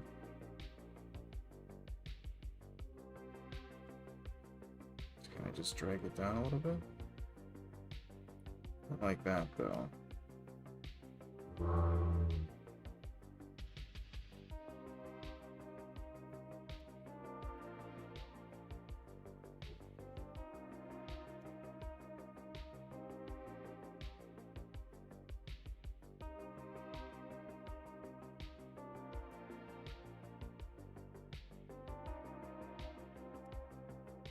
Sure, that works.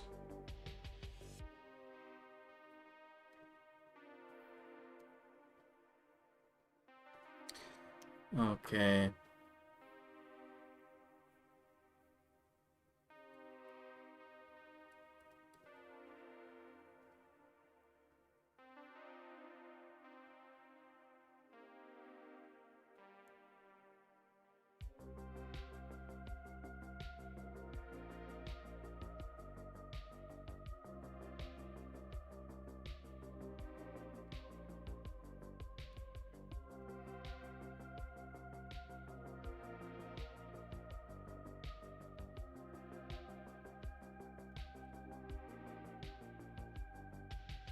Wish I could be as energetic as Kaori sometimes. But the overexcited part of her personality clicks with me, needless to say.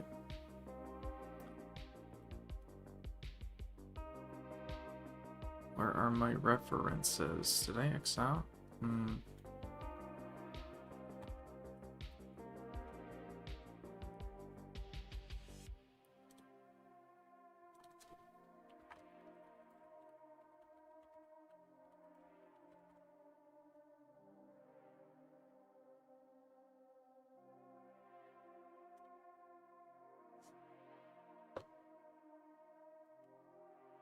So this is more like...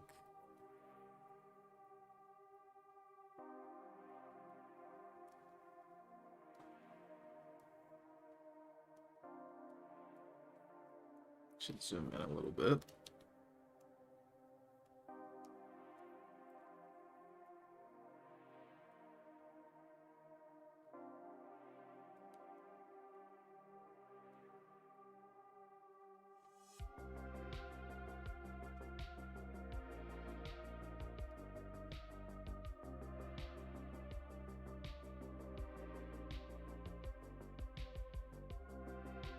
I feel like this hair's a little bit too big for some reason. Probably because it is.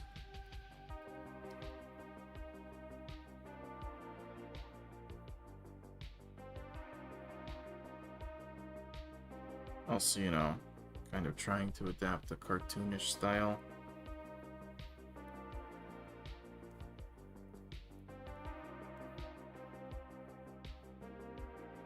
Into something that is, you know, definitely not.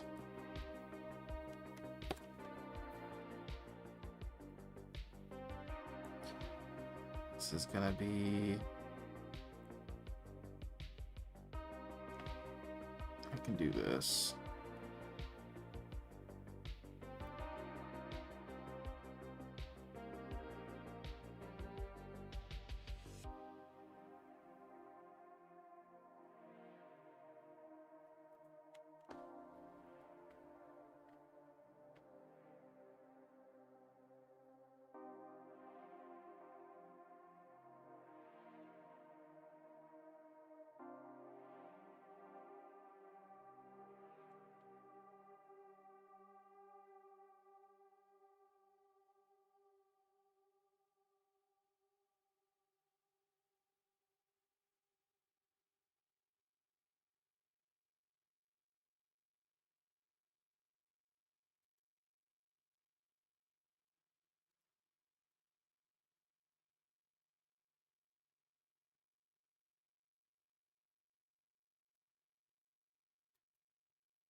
That looks terrible. Genuinely awful.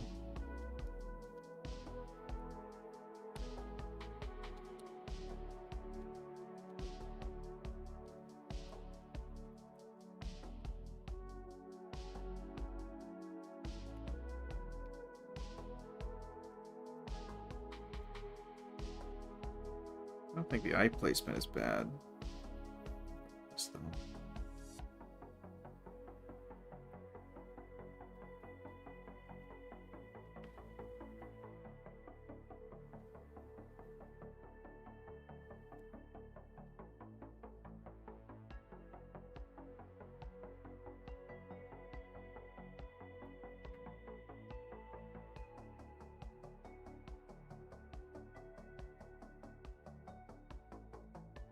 We'll revisit that.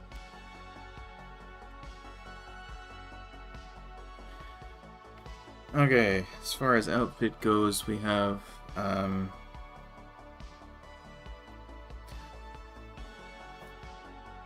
a multi-part top.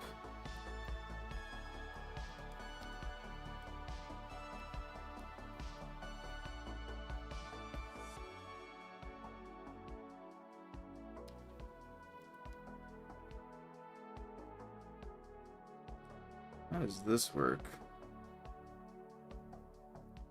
Let's pretend they're all sort of just separate, which I presume they kind of are. Not really. I don't know. We won't see the join. Okay, bring me back my OBS. There we go.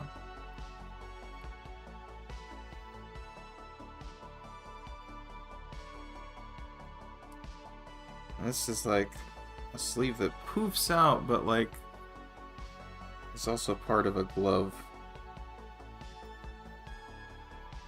Interestingly enough.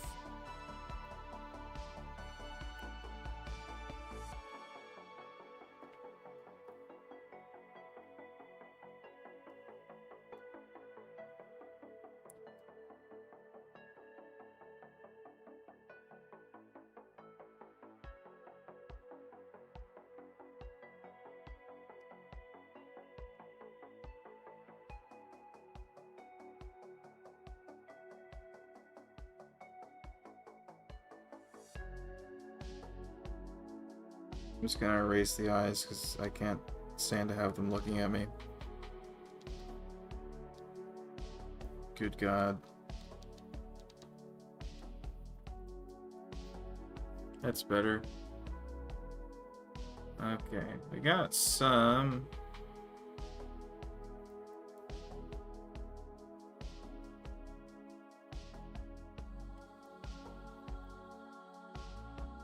belt action here.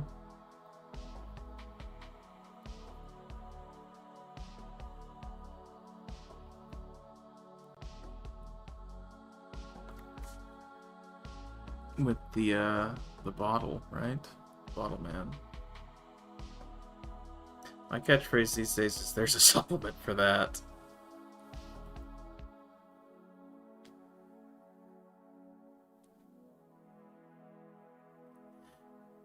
You all heard of a YouTuber who just exposed herself to be a psychopathic hypocrite? You're gonna need to narrow that one down.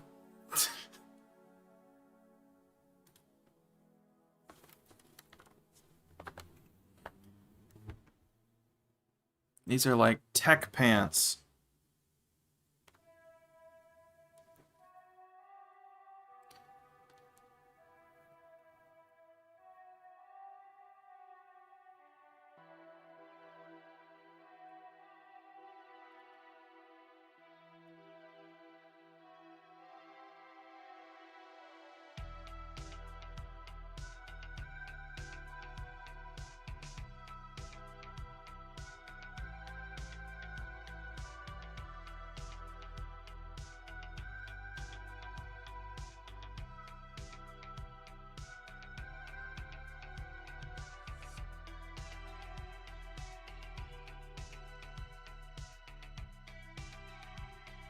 So they go up a bit higher than this, so like here, probably.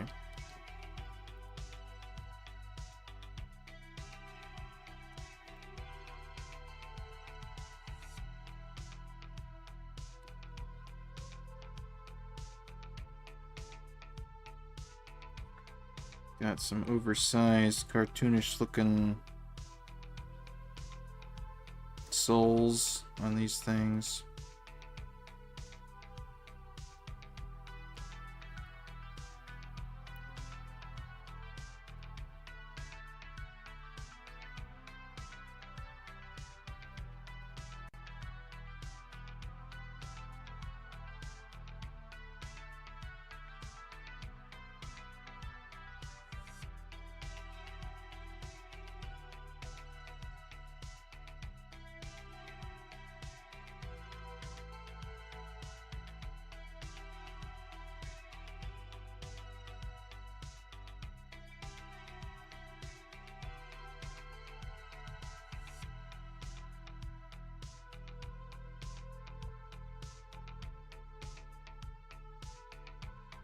Okay, that'll work. And then there's this thing, which I guess is kind of important, I guess.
Okay, good. And then gotta do something about the face.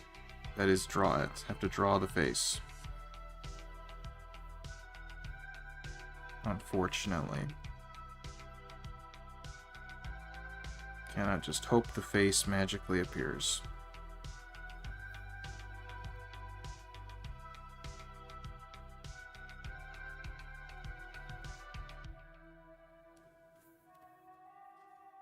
I've tried drawing like that, it doesn't work.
Okay, that works for me. We're gonna run with it.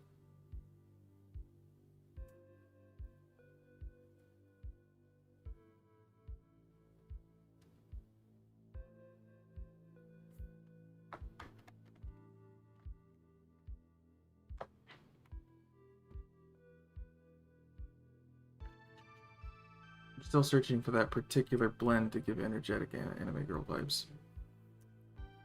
It's tough, man. Illuminati is the YouTuber who outed herself as an arse. She falsely accused others and stole something from someone who trusted her. Don't forget the next Joker. Absolutely. Oh, some of this fan art doesn't include it. Some people have forgotten.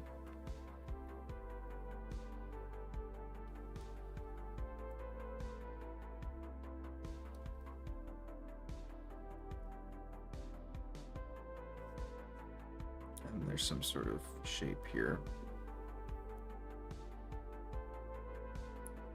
And that is about as much detail as I can stand. Alright. So now... Blatz. Seems like she's got pretty pale skin.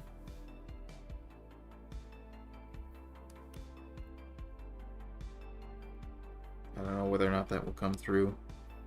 We're gonna have so many post-processing effects on here.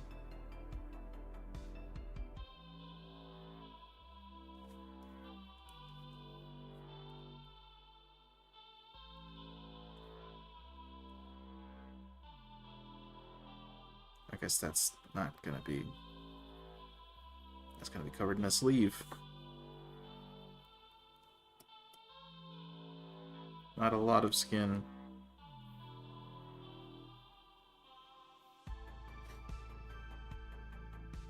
Okay. May as well do the eyes while we're here.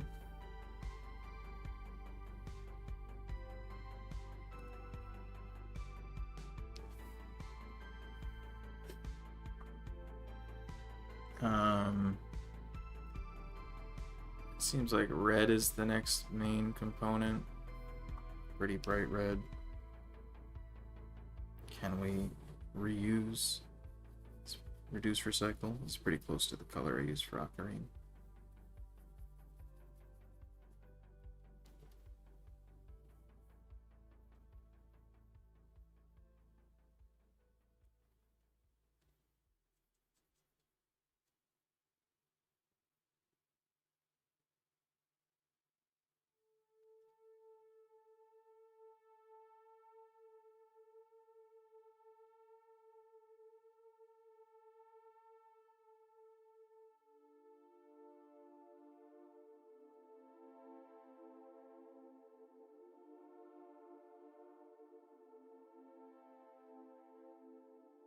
But you know how the old saying goes, the three constants in life are death, taxes, and YouTuber drama. I think that's how the saying goes.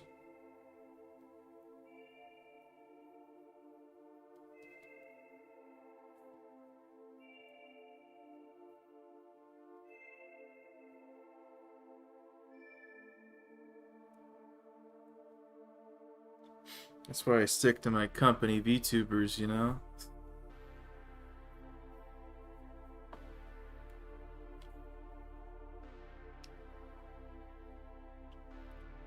You're contractually obligated to not start shit.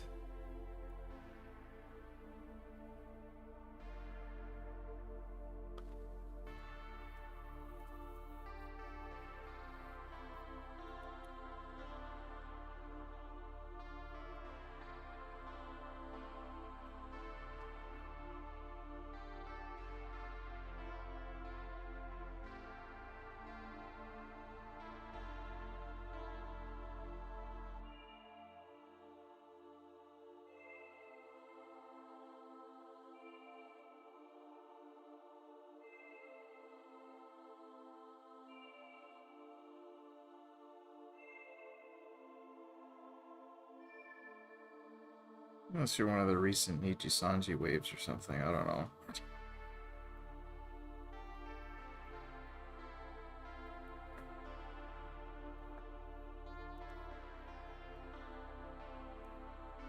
They seemed to be having some trouble.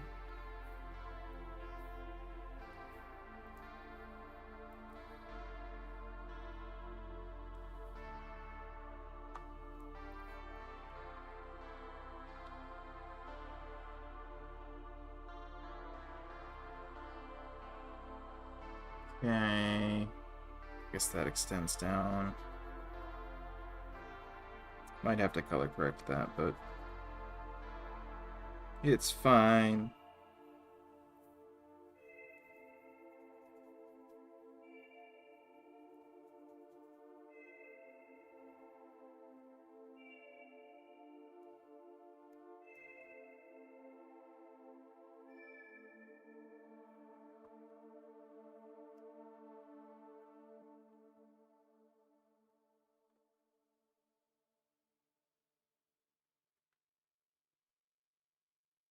Yep, yeah, fast drawing. To forget a choker is to sin. There's a little heart-shaped thing on our top. Yep, I made it a diamond. That's okay. I am a habitual choker forgetter, by the way. You use a lot of chokers. So, find that hard to believe. It's like a zipper accessory thing. Right. Headcanon time. So when they attune to the Bottleman deity, there is a hideous scar on the neck, which wraps them in pain on every bottle moon, but the choker is a suppressor. Sure, man, I don't know. Happy, I'm guess not even close on that one. Yeah, no drama there. Poco, come back to us. Why? There's a graduation wave coming. I don't know, man. I like most of the Niji-san GEN people, though.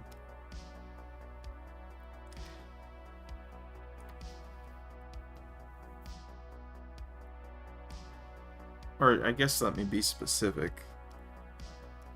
And I don't mean to be, like, singling anybody out here, because I'm not. I'm just, I don't... I only watch some of them, just because I subbed to them, and haven't bothered to sub to anyone else. Sure, everyone else is great. But I'm a big Lazulite, Obsidia, Etheria stan.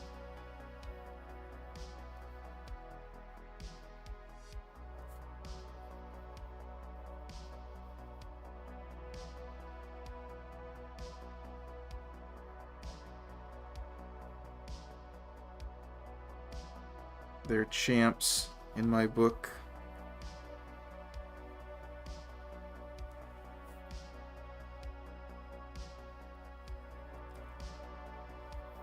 That should be white. Of course, the bottle's in the way.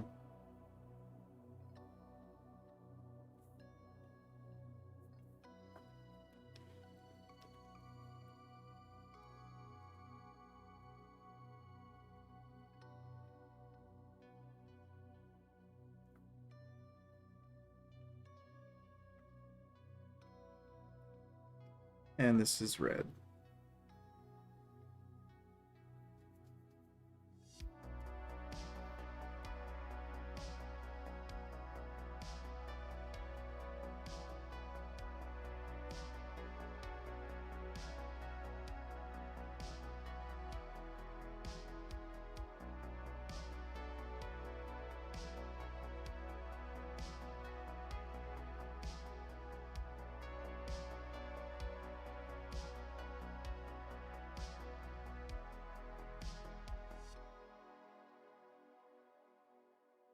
So it wasn't even close at all. While we have a diverse cast of artistic minds, does anyone know how to hatch/cross-hatch for manga? I have a method of cross-hatching or hatching, I guess, and some degree of cross-hatching that I employ for Inktober generally, and also I did for some of my digital drawings for a little while until I had a more defined style. I can bring up an example if I get a chance. I'm going to try and get the flats done here.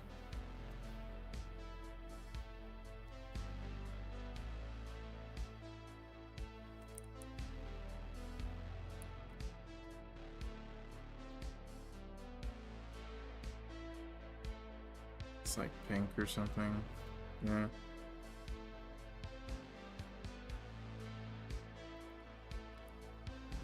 And then we got some violently purple hair.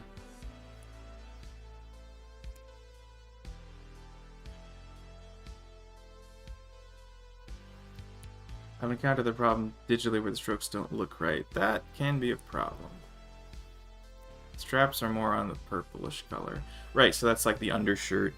So it's more burgundy-ish.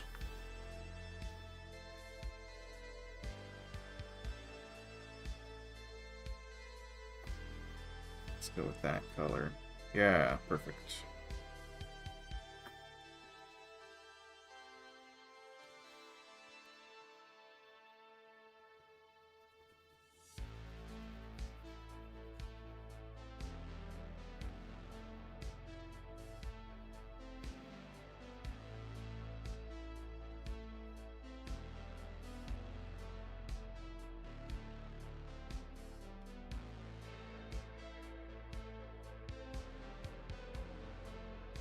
Cool. Let's make sure we get the boots the right color.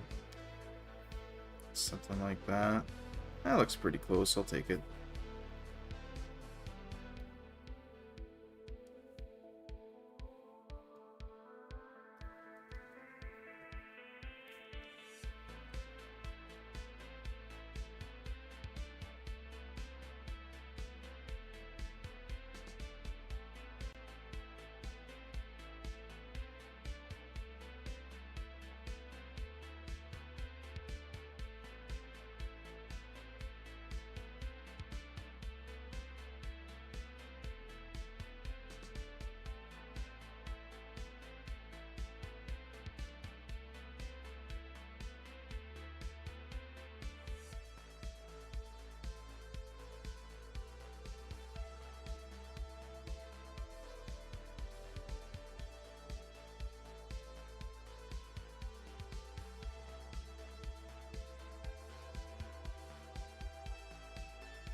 Alright, the hair.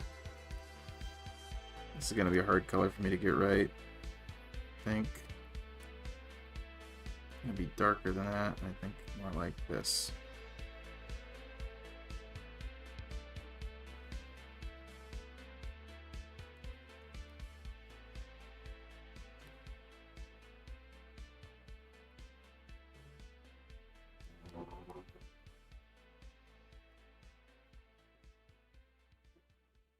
And we got some red highlights,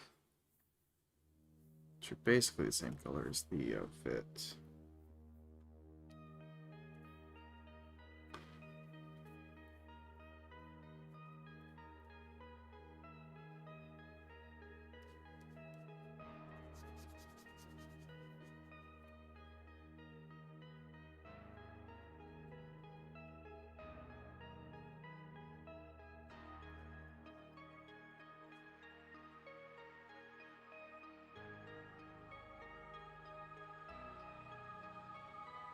Oh, that's what that was. Interesting that it's the same color anyway.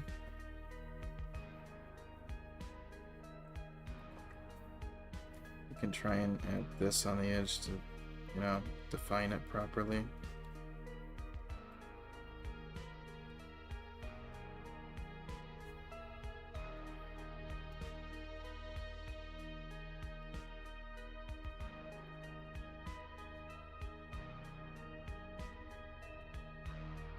And then we got sort of the same pinkish color, I think, for the eyes.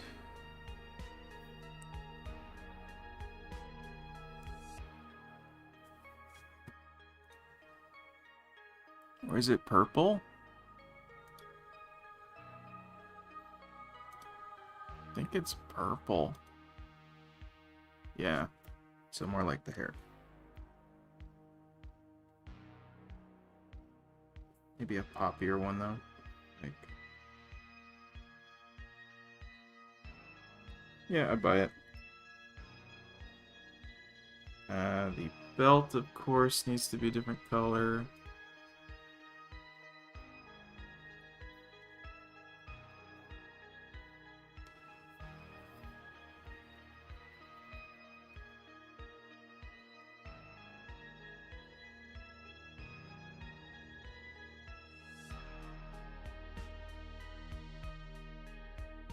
I think it's hilarious. It would literally be faster for me to select a fill tool. Lasso fill. Boom.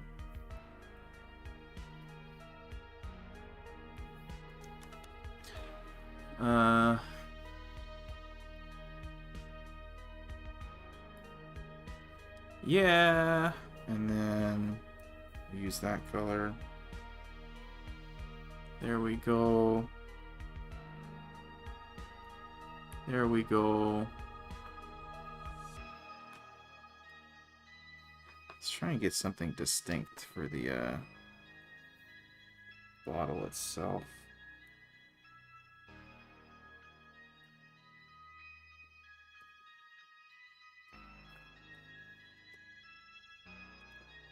Looks awesome.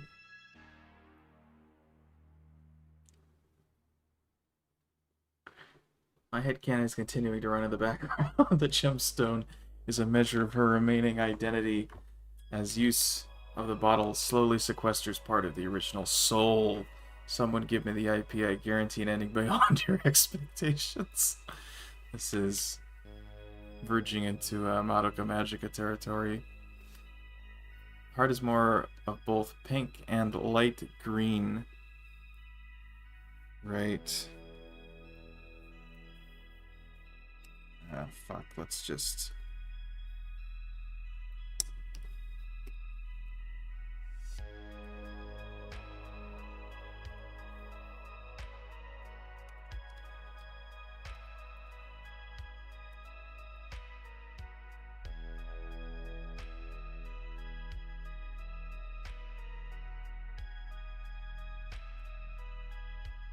Yay!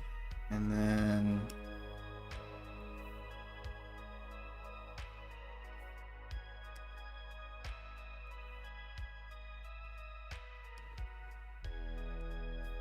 Okay, are we happy with that? Hopefully.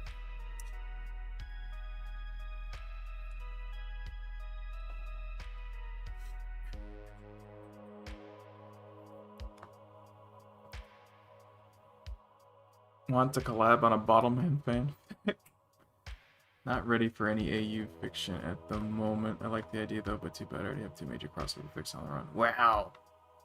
All good then. Your idea is wicked though. Can you imagine watching a cartoon about mechs battling or whatever, and then the last 2 episodes get really out there and weird? I have watched some shows like that. This makes me think of the Franks, like the Hive Mind, WTF, LOL. Yeah, I don't have to imagine that.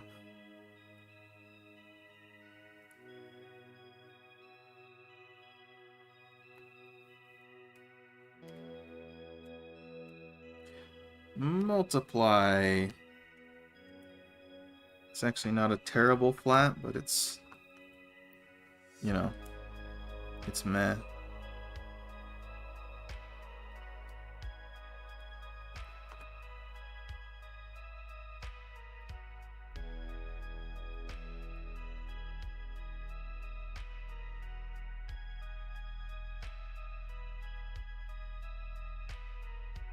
Didn't do an ambient occlusion layer last time, and I think that's for the best.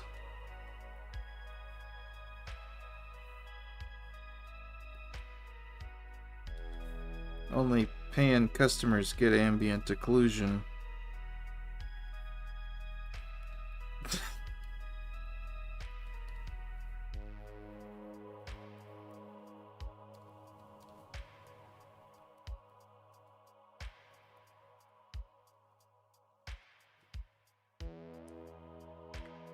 Not like that at all.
What's with the empty bottle? I was trying to make it a different color.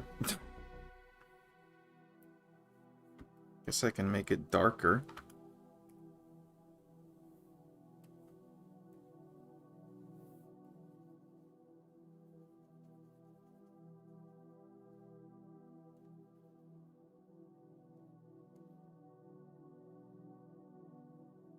That's basically the same color.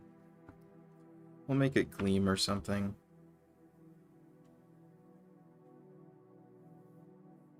Maybe I'll drive this more towards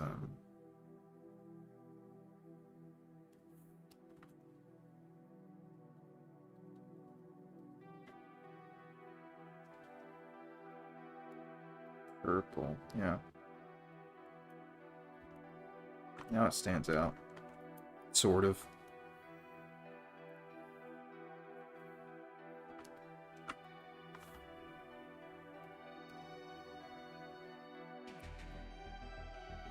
Okay, I think that's all our shadow. Hard light.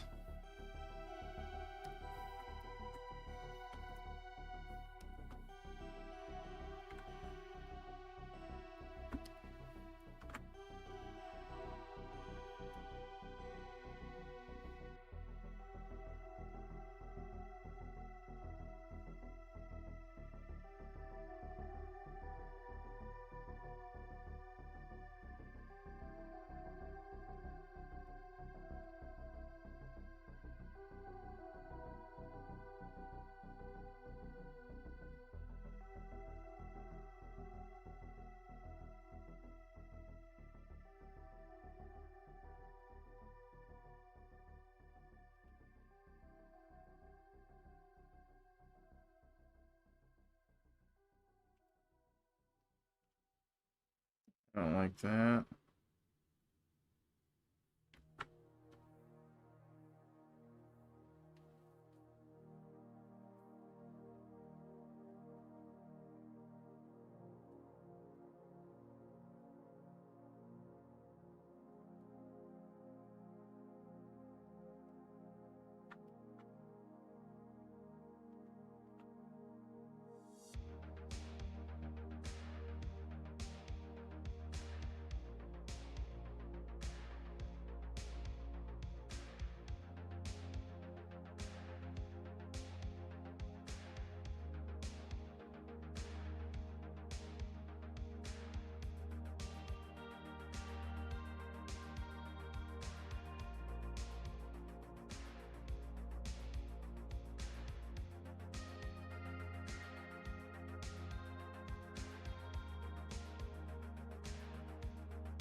Seems more brown. I don't know about that.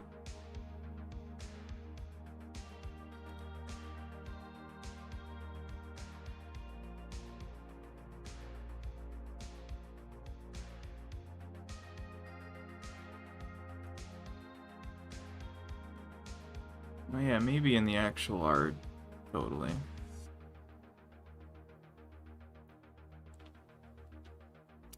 Middle zipper stripe feels grayish white.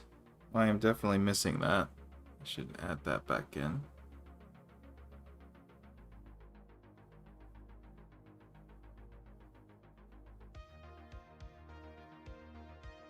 And eyeshadow. Right. I'm in awe at how well this is turning out. Don't be, it's a freaking mess. Or maybe that's why it's awe striking. Why is this under the multiply layer? Bad.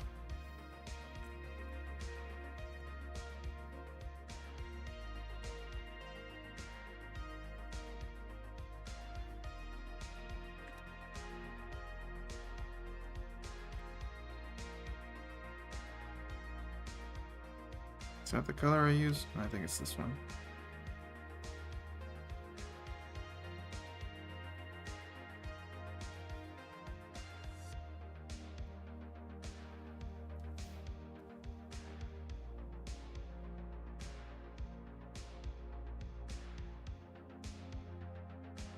Okay, there we go. With the bottle, anyway.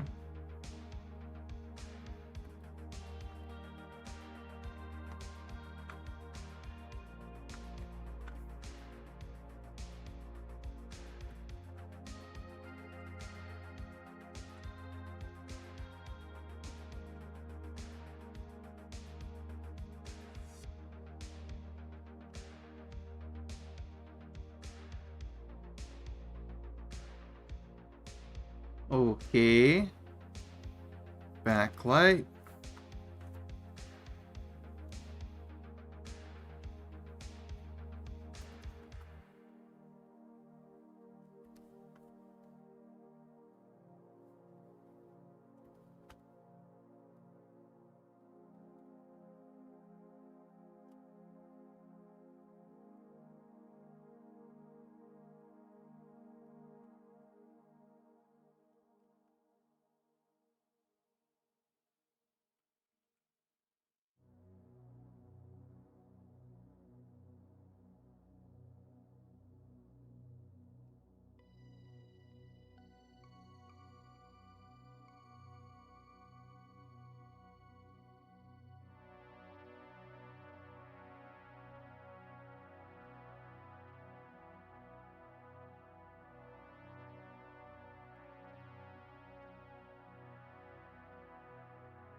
Hey, am I missing anything here?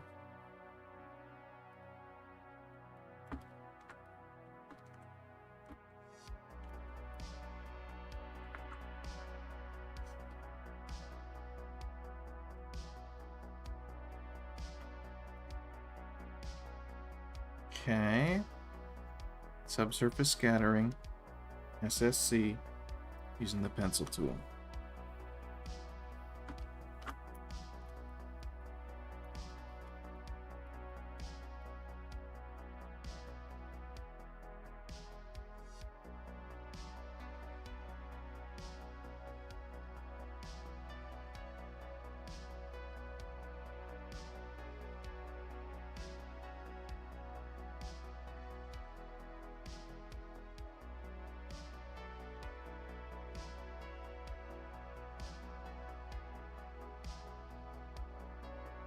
Really not a lot of places to use this. So, that's fine. Success.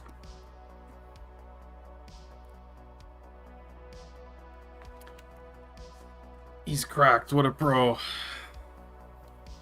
Yeah, absolutely insane work going on here.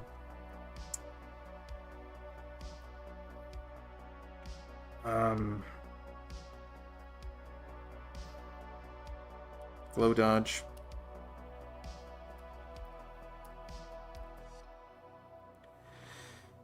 Where are we? There you there you are.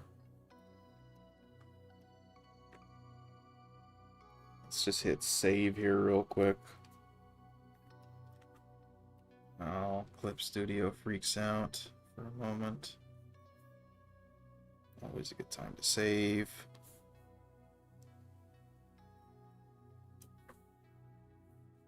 It's like, he's gonna do the thing, he's gonna do the glow dodge. Clip Studio doesn't seem to like the glow dodge. And I don't think it's on like a performance level, I think it stylistically disagrees with my overuse of it, and that's why it slows down.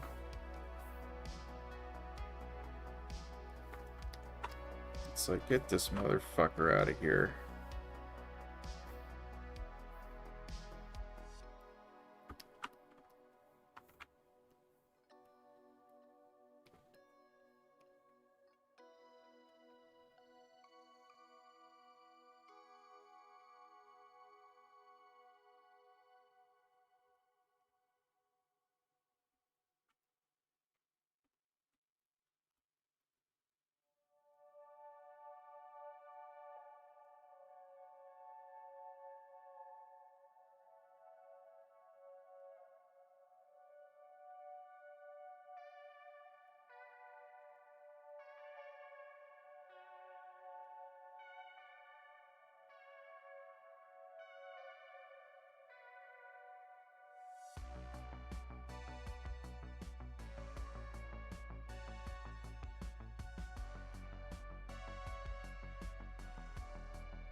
Matching cross-hatching. Right, I was gonna bring up an example. Well, we're almost done with this one, so I'll do that after. Okay, let's do the eyes. I should put that layer here.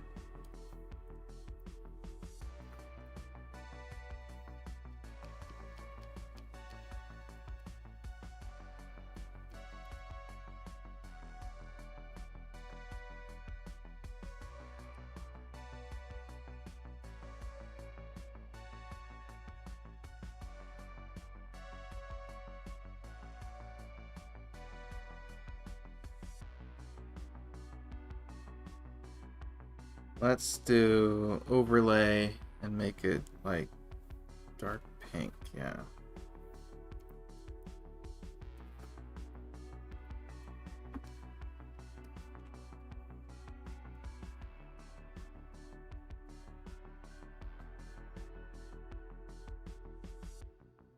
On the glow dodge, also hit that here.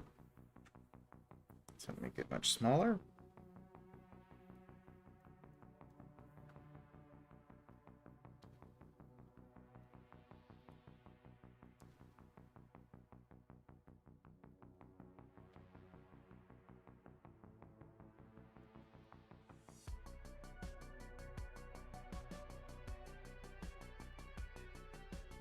Normal.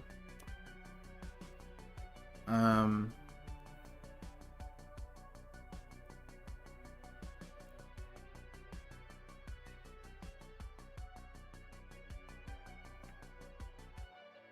think that works for me.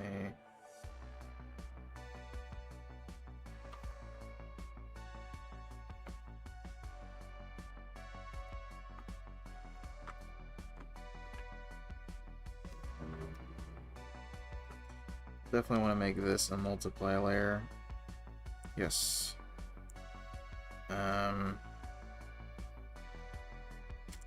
Then we will mask.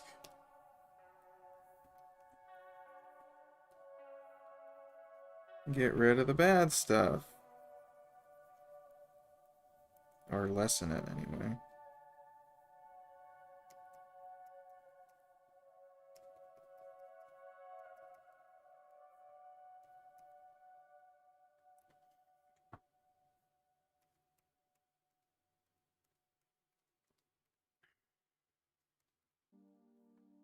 Oh, that automatically cut the exterior of it out because I already had a selection. Let's undo that. I would actually normally do that with other drawings if I had a cleaner sketch. Christ, how much work did I do? There we go. Deselect, and then we'll do the mask. But in this case, I don't have a clean sketch, so I don't actually want to get rid of the entire exterior.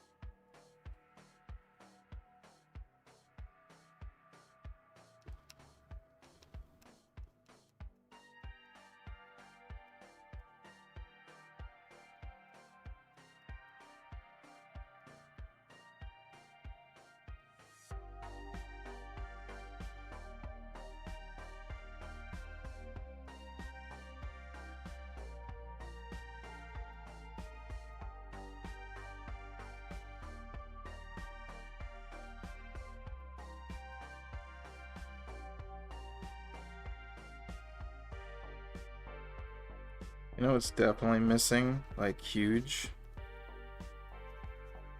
I mean, I think it's huge. I don't have collarbone topology. This I must fix.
Do not pay attention to the fact that this is using the pencil tool and everything else is using the G pen.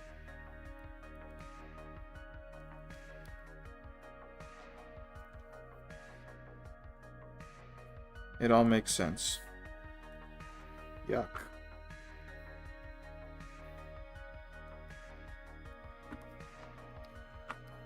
Okay.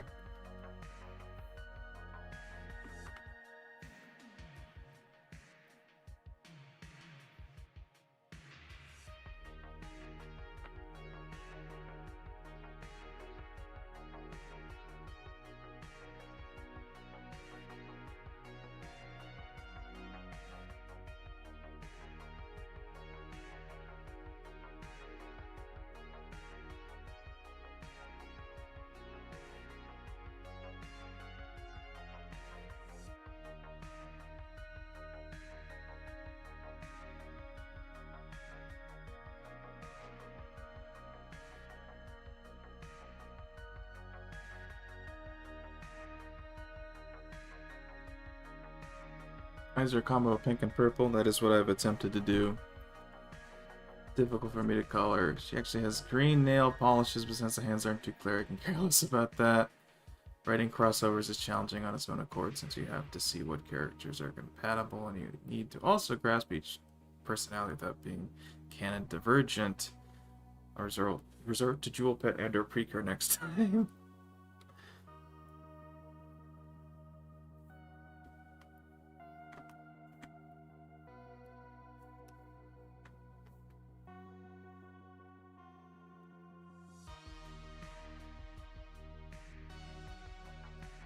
Do what you gotta do, you know?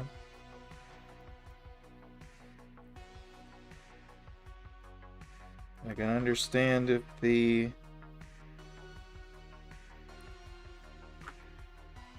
itch, the Jewel Pet itch, doesn't go away.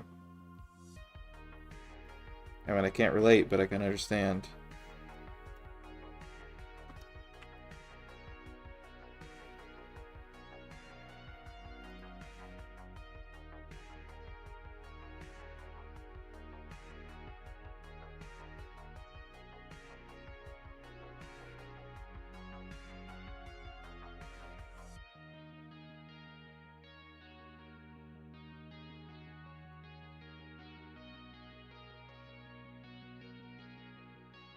Crossover fanfiction has always been very weird to me.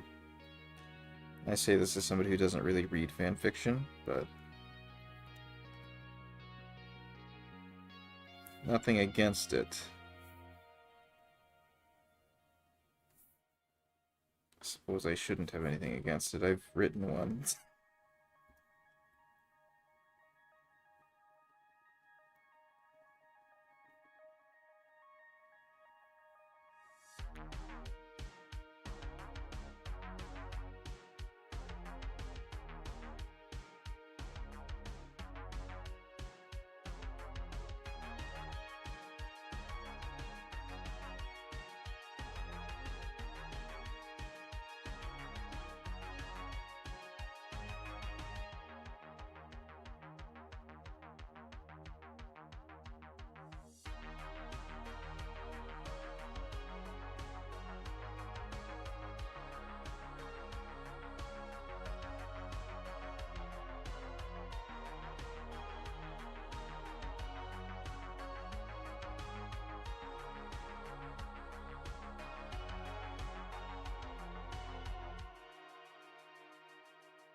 So many lines here, man.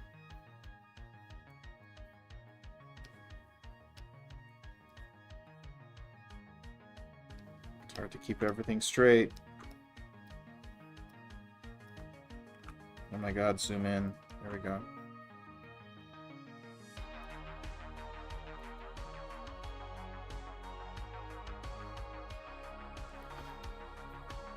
Well, that doesn't look right.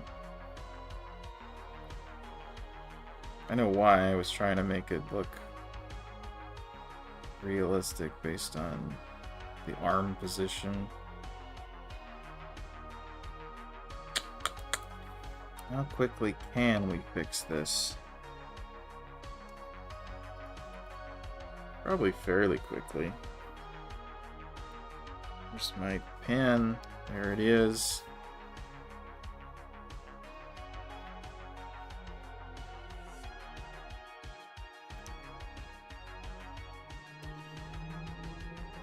Red marker. Boom. Multiply.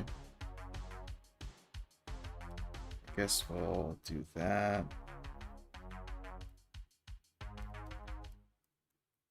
Sure. Hard light. Hard light.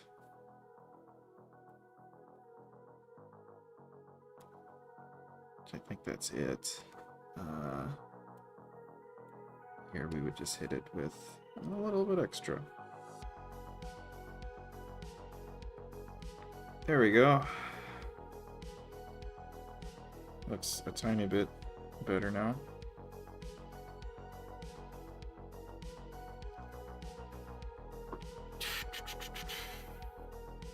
Try this, imagining a daily grind, putting samples into the expensive machine instrument, and something in its flickering, blinking lights reminds you of that one scene. Dying rabbit. What scene?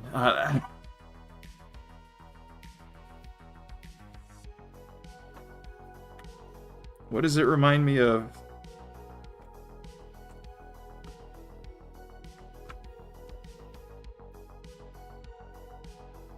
Why is that? What? Especially I should make this a multiply layer. Yeah, there we go.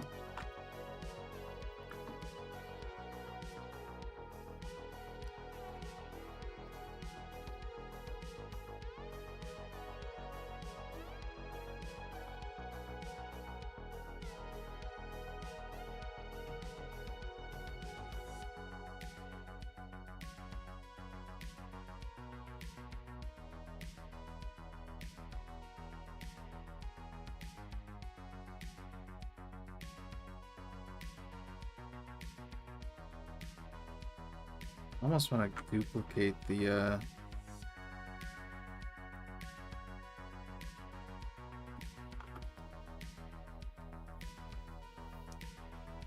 line art layer.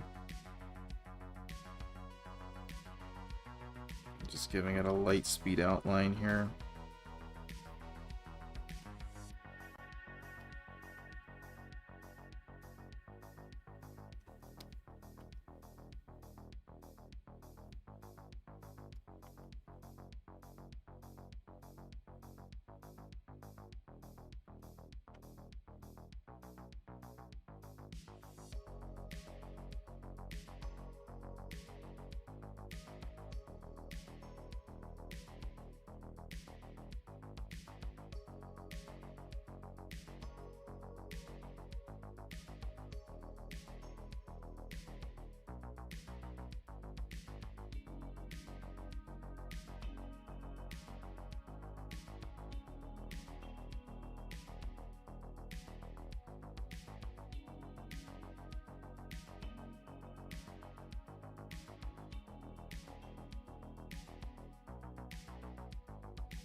Okay.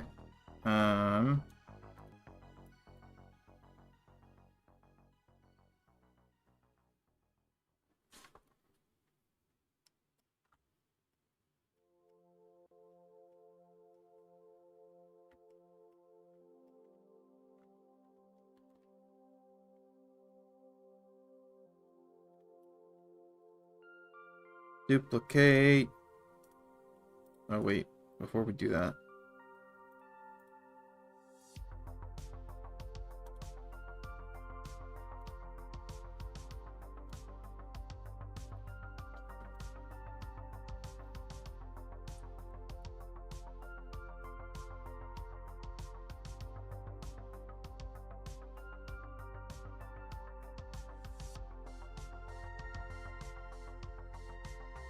I think we can probably reference layer.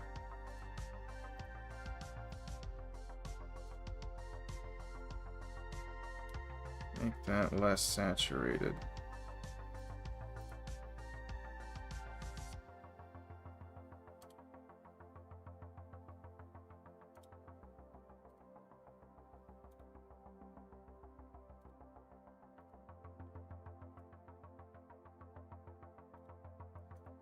Now we duplicate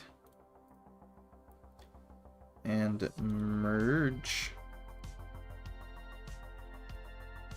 Duplicate, duplicate. Level correction.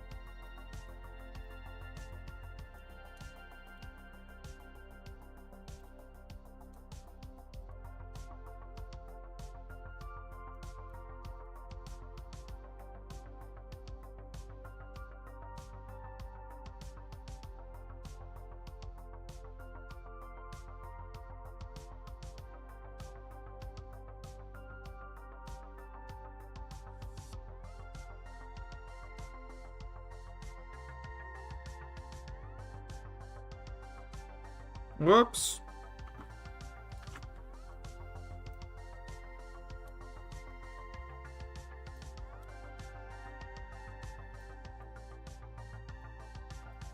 Chromatic aberration saves the day again.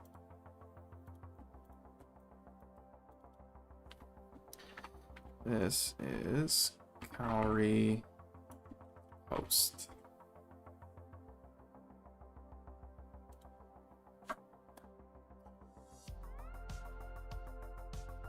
Okay, that one's done. And I think I'm done. It is 10:44. Apologies, mortal, if you had something you wanted me to draw. So I'm not going to have time to get to it.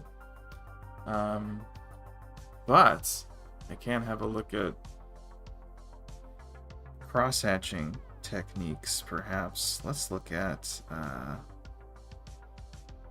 let's export this first.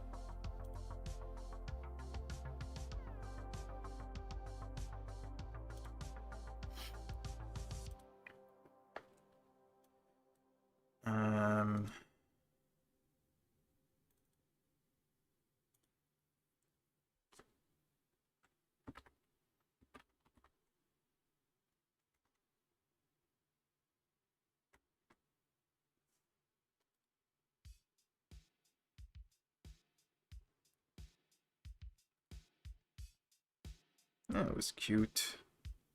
I remember the Akari drawing that we did.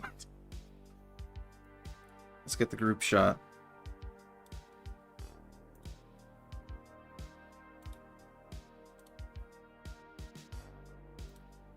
Akari clearly is canonically much larger than anyone else.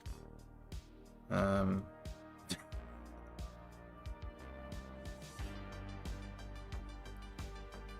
funny.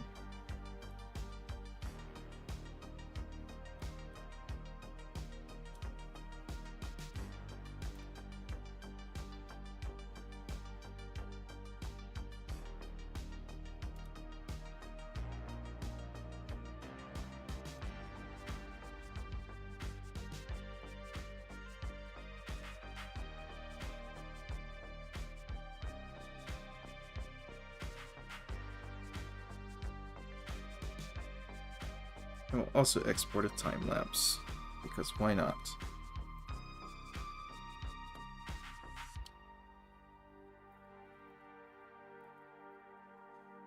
I like it. 3D tones, chromatic aberration into the next dimension.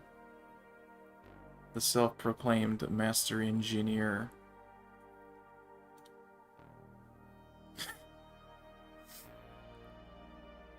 Not at all, I couldn't think of anything. Well, maybe next time.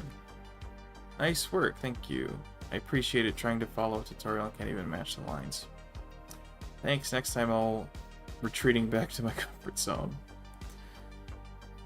The original bottles were forged by the Titans, giants that stood head and shoulders above the heads of man. Fires, the ever-burning fires of Yuri.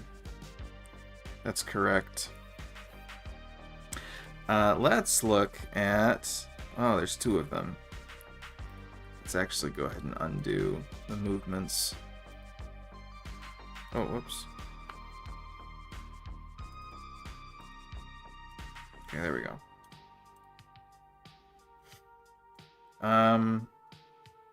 Like with this as an example, perhaps. Is this visible enough? This was the warm-up. The way I tend to do... Today's chat is wild. The way I tend to do cross-hatching, digitally and also in general, is more of a... it works very similarly, actually, to the way I do shading digitally. And I don't normally do cross-hatching digitally. I did do that for a short time, but I just render stuff now, sometimes. Actually, you know what? I probably do have an example of something I did cross-hatching on recently.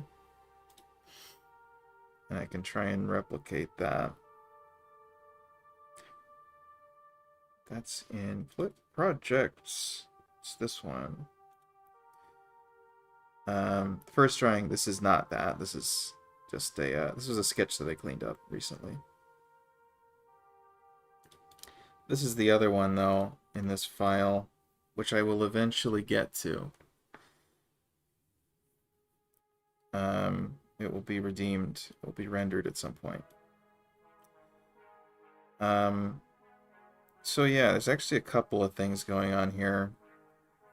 One is that I tend to just use hatching. So just in one direction. And if I'm feeling extra in darker regions, I'll do cross-hatching.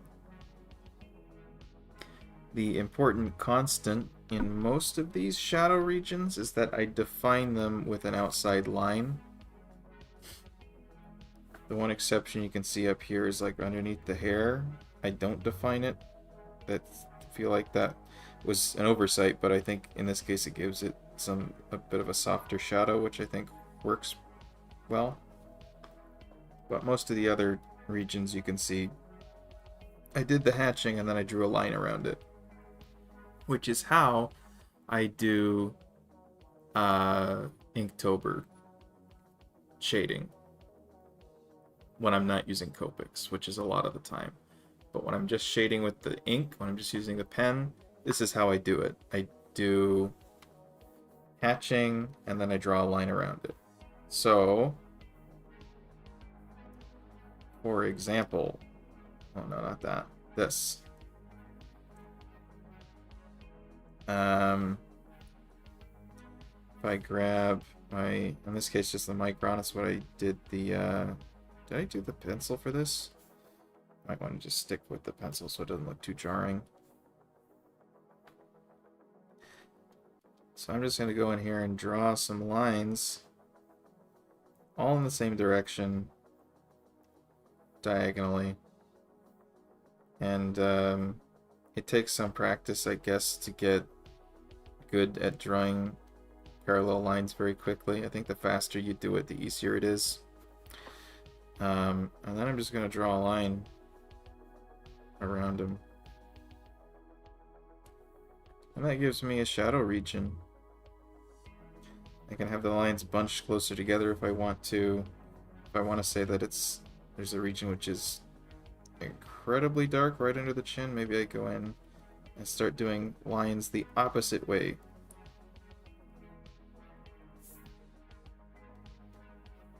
I could even put a box around that. I don't think I will though.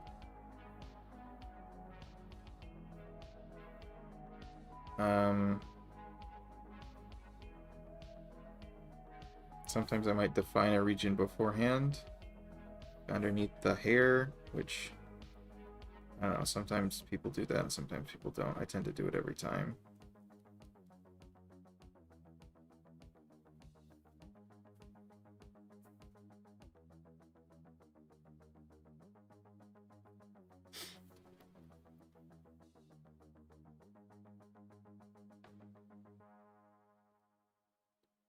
I think there's probably something to be said about following the curve of the surface. In this case, actually, I'm not doing that because there's actually some fabric there.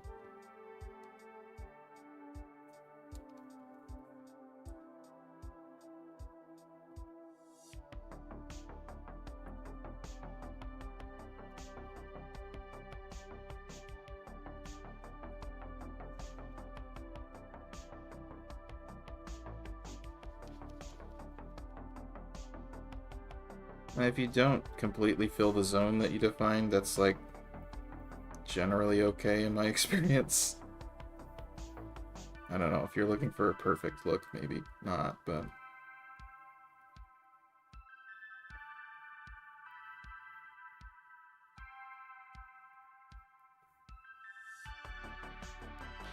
I don't focus too much on following curvature unless it's really important.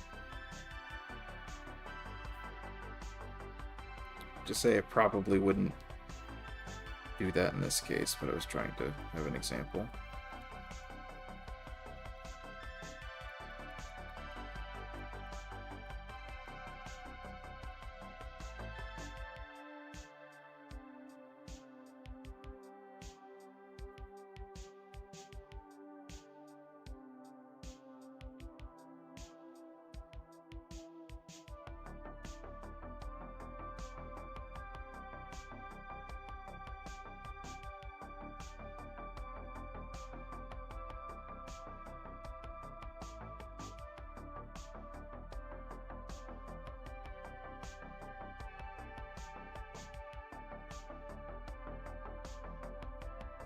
Is any of this making sense?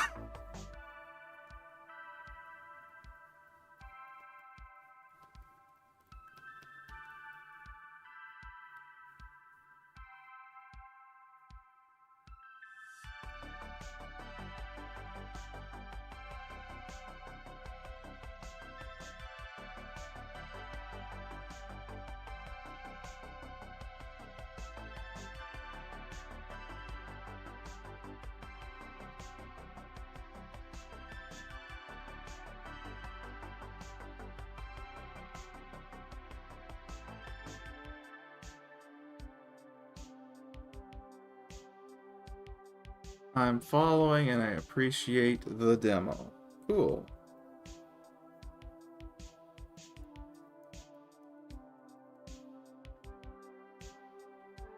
Let's see here. Trying to illustrate some sort of leaning up against something. I don't know.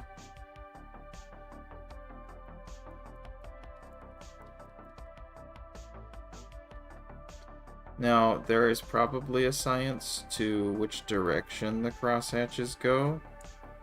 I don't know what that is. All I know is that sometimes one direction looks better than the other.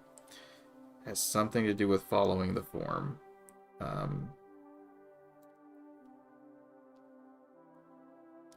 am still trying to figure that out myself.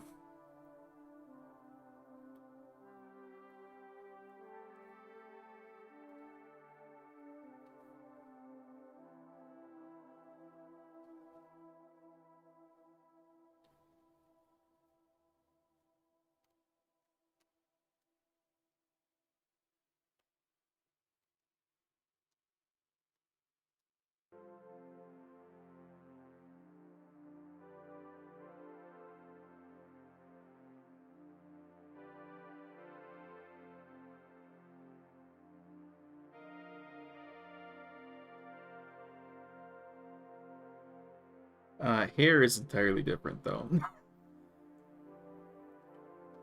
I do hair differently when I'm hatching. Conceptually, to render with line and the more advanced techniques of feathering out or in a gradient, also the effort. Right. That just takes practice, man. With the hair, that actually is more in line probably with what you're talking about. The way I do hair, similar to how I do digital in terms of the zones that are defined.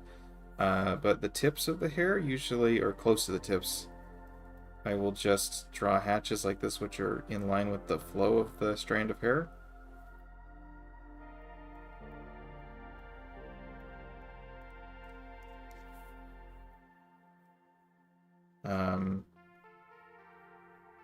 You know, like so.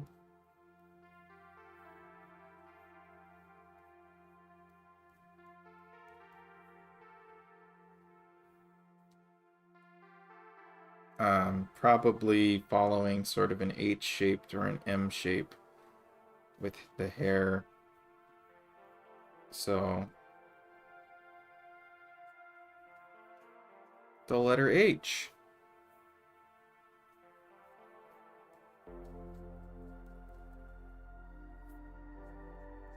This is Sesame Street now. The letter M. Use these shapes. This is an H and M now.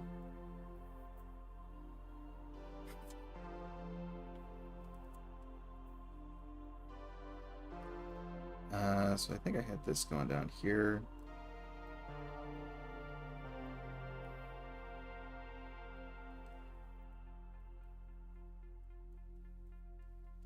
Again, following the curve of the hair. It's very important. Exceptionally important on hair, actually. In my experience.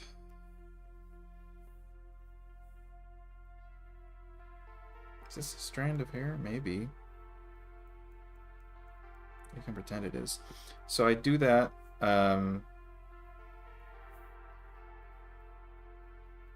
For the tips of the hair, sometimes I leave the tips blank, you could say.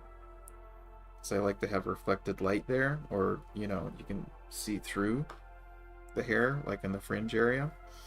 And then at the tops, or close to the top of the strand of hair where it folds back in, I'll do the same thing except on the opposite side.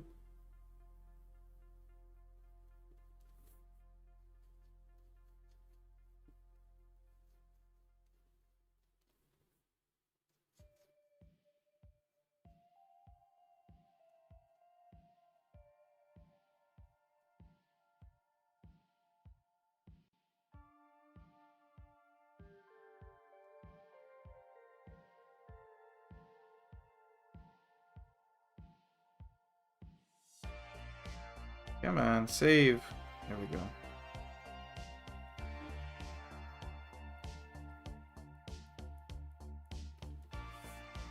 And these are just a lot of fast little strokes with the pen. Just making sure that they're going in the right direction. Whether or not they're equitably spaced, that's kind of up to you. If you do lay it on too thick, you just get a blob, I guess. But if you have the pen settings, you know, set correctly, like I would especially emphasize having low opacity, or lower than 100 anyway, like 80. Can you tell me how to get to Anime Street? It's not real. That's how you get there.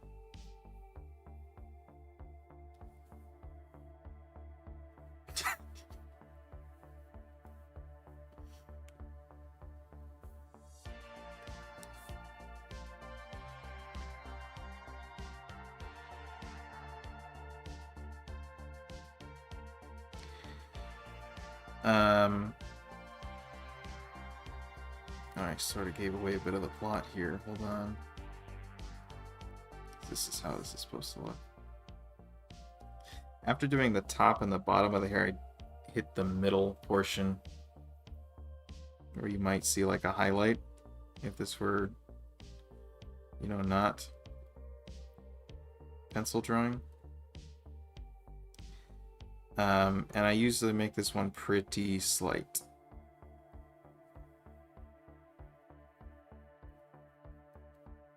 Scaling appropriately to the strand of hair, I guess.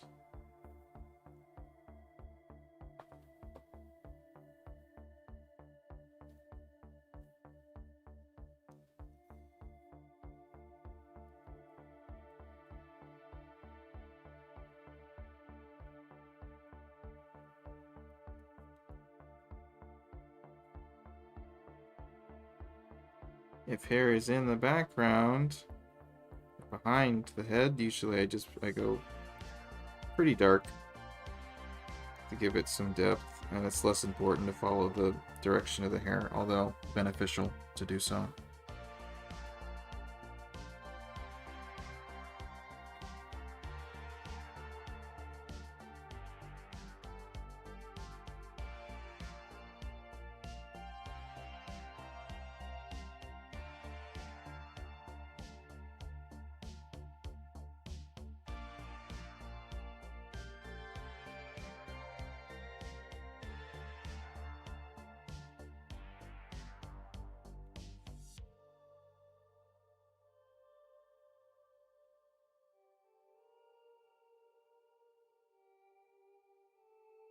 Weird hairstyle, but I think we got the point, right?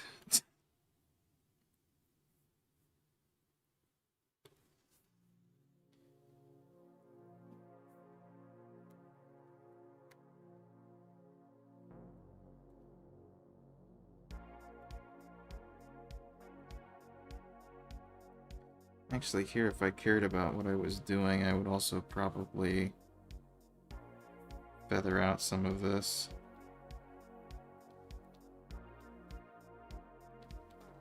Reflected light and all that.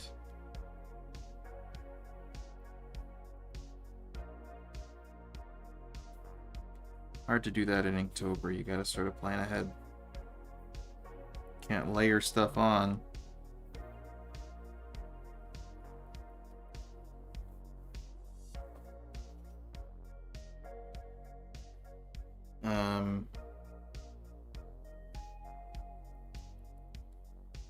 Yeah.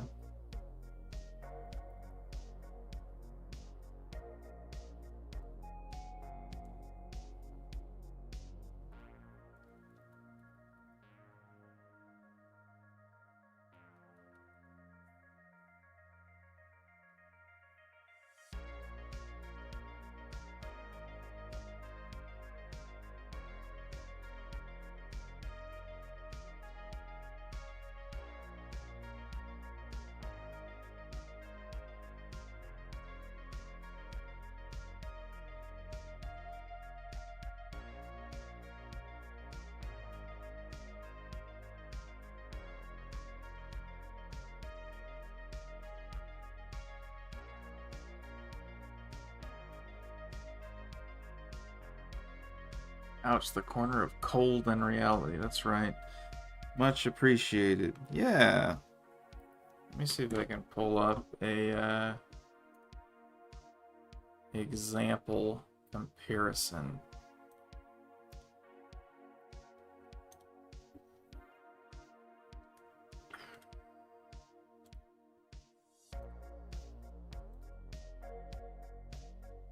Because I did start doing a lot more. I've always done hatching for Inktober, but I started doing some cross hatching a lot last year for some reason or another. Where's an example where I have both? I'll show an example where I have just hatching and then somewhere I have cross hatching.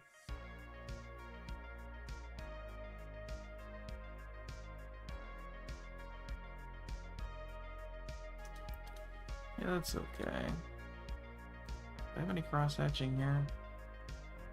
No. Dang, I did some good stuff, huh?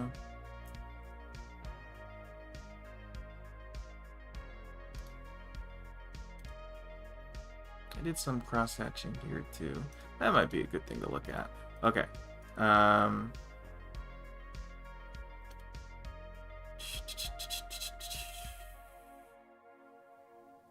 Where's our folder? There it is. Boom, boom.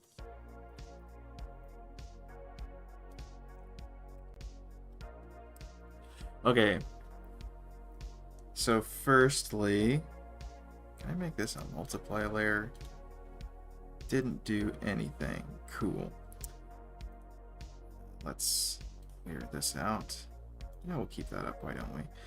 I'm gonna have to finish this at some point then, huh? After all the effort I put into it.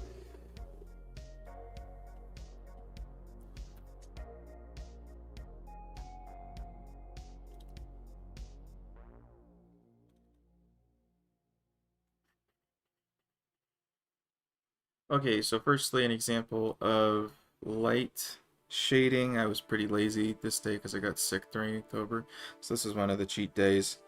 Where I think I just did hatching. There was no cross hatching for this one. This was day 18. Scrape. If you can't tell, there's a band-aid application going on up there. Because, I don't know, she got scraped or something. Anatomically, this one's a little bit weird, but mainly with the arms. Don't look at it. But the shading, you can see, is pretty minimal just with hatching. I did reverse the direction here for whatever reason, probably because I was changing my grip or something. Or I wanted to delineate the difference between the skin and the fabric for whatever reason. But here, probably what I did, since this is a straight-on pose and I'm pretty familiar with those, is I probably defined very lightly the region where I was cross-hatching, and then I did it. I filled it in. That's not always the case. Sometimes I do it the opposite, where I'll do the hatching and then I will draw a line around it. The hair is pretty crowded here because I tried to do a little bit too much, but I'm doing sort of the same stuff, right? Probably could have done with one less band. Might have made it look okay. Cheat days, but still draw an entry. Yeah, this end, like, ponytail afterwards. I drew a lot of ponytails. Was just minimal effort stuff. Where was that?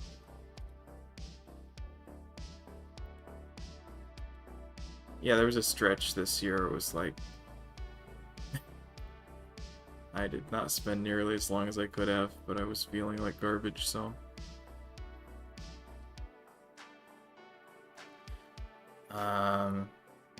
Did that go where I wanted it to? Yes. This was ponytail the day right after. And yeah, again, very basic and minimal shading. The hair, I made it completely black, so I didn't have to do as much work there.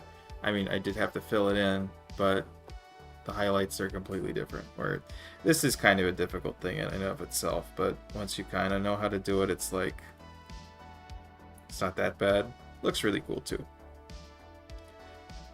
But still just the hatching. No cross hatching, I don't think. And no clothes. Very easy.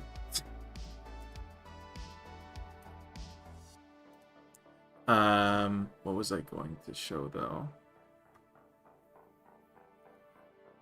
Where's my folder? There it is. Okay, next one. This one, I think I've showed this one on stream before. This one has both hatching and cross hatching.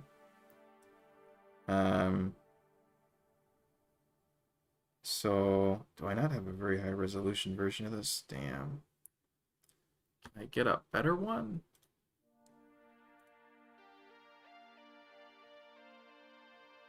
What did I do? Click into it and then open image in a new tab. I think that's what we gotta do.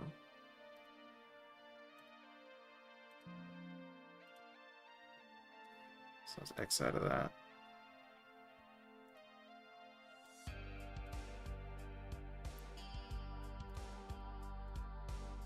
Yeah, man.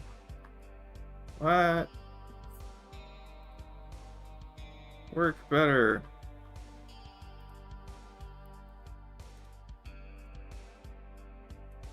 I think is the best we're gonna get. Okay, but you can see, for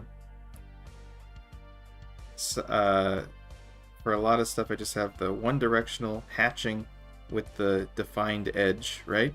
And then for darker regions,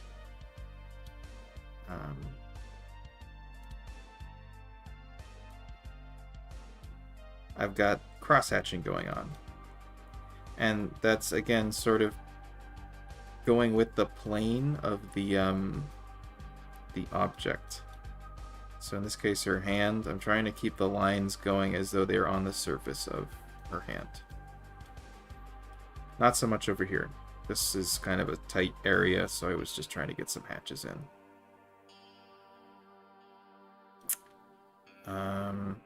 Then in the corner over here, you have some stuff going on where I have upwards, vertical strokes, again, going with the fisheye, angle of the wall.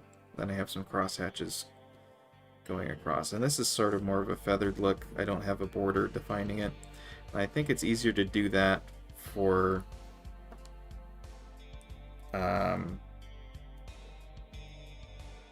I won't say more natural shapes because that's not what it is, but it's like,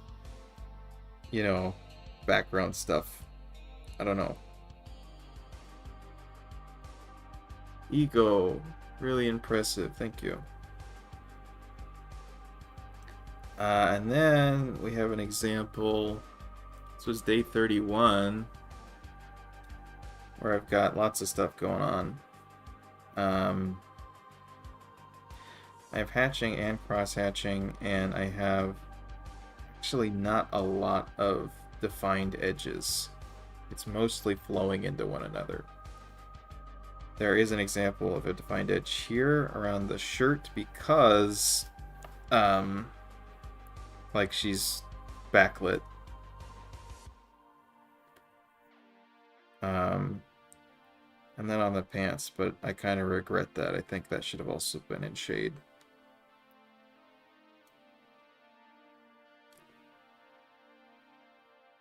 I want the hands, not the... Okay. But you can see we've got hatching, and then we have some cross-hatching in areas where it's darker. Out here you can see that as well. This is a dome shape, so closer to the edges it's more it's darker, so you have tighter cross-hatching, and then it sort of blends into, this isn't very well done, but it's sort of blends into just the hatching and then eventually nothing. From a distance it doesn't look too bad.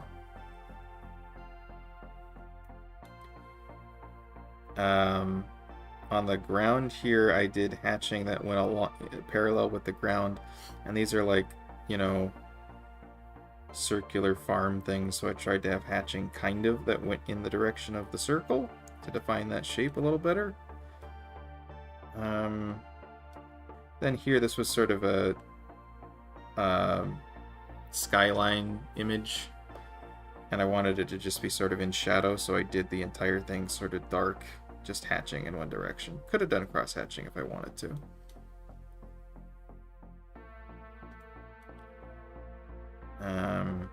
But yeah, there's also like examples here where I just have cross-hatching sort of accenting.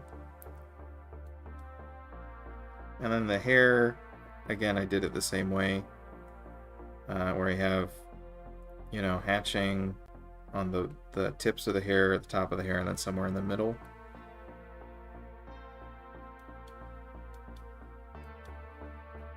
Yeah, the important thing is that it sort of follows the shape and helps define it.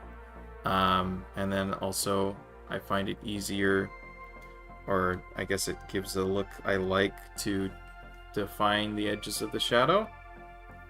And then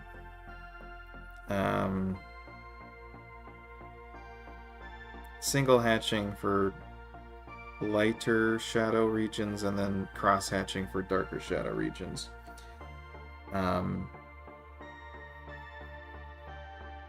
Yeah, I guess it probably just takes some practice with drawing those quick parallel lines. Yeah, once you can pick that up, it's smooth sailing, man. It's, I may have actually done this exact comparison before, but let's have a look at one of my first Inktober pieces. As in 2017. 2017 Inktober.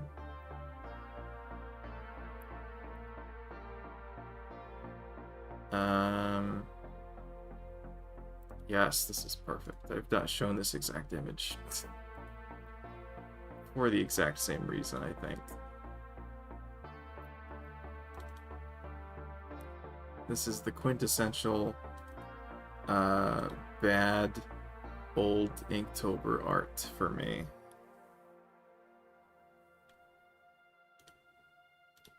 This is day 7, Shy, Inktober 2017. Boom. So there's a lot of things going on here that are wrong. Not the least of which is the anatomy, but shading-wise, it's also kind of atrocious. So over here with the hair, we've got some. I did have sort of the right idea with, like, you want things to look like ribbons, but I don't know, it looked like garbage. I don't know. Didn't look good. I was also, like, defining some edges, like, just with a hard black shadow, which doesn't make any sense. And then I was inconsistently applying. I wasn't going for long strokes. You can see here I started and stopped partway through, which looks chicken scratchy and bad. Also, I was using like a fine point Sharpie, I think. And I was getting sort of inconsistent ink out of it. So part of it was tools, but I could probably get a much better looking drawing out of a fine point Sharpie today than I could in 2017. Also, the opacity tip had immediately improved my temps. Yeah, no shit. It's kind of massive, and I don't know why people don't talk about it more often. Is that it makes it feel more like that tactile, pencil on paper. It's not the same thing, but it's a lot better than full opacity. But I was going for both single hatching and cross hatching here. I actually think this looks pretty good up here behind the hair. And then the hairline is also, not the hairline, but the shadow caused by the fringe, the bangs, does look pretty good, I think. But that's just one thing in isolation. I was not, for one thing, I didn't know where shadows are supposed to go, so I was defaulting to just like outline the edges with shadows, which looks like shit. And additionally, I was doing it in such a way that it just looks like I was trying to draw hair, so it kind of looks like hair. But one thing I could have done to improve this is define my shadows, be more confident with the regions. Draw an outline. Give me the pen. Not like that. Give me that.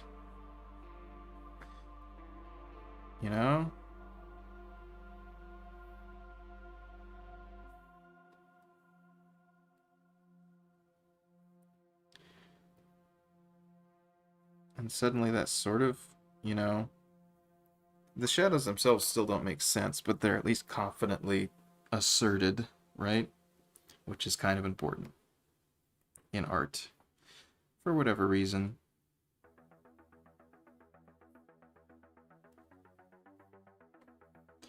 Down here, things are just going all over the place, you know? I've got some cross-hatching that goes up here, if you can call it that. Then it looks like I changed directions partway through, and then I was doing cross-hatching. It looks like a fucking poorly planned city, you know?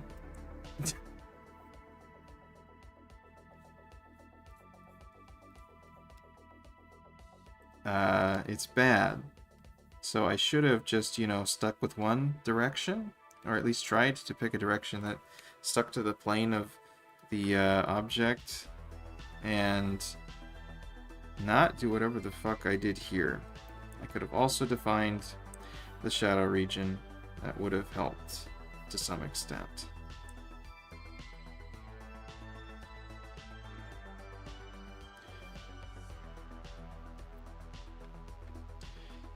This should not be a shadow here. If there is, it should be more widespread.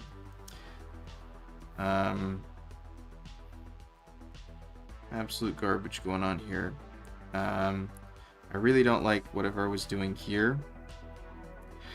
Because it looks like I'm trying to feather a shadow under the shirt up towards the collarbone. And it looks bad and doesn't make sense.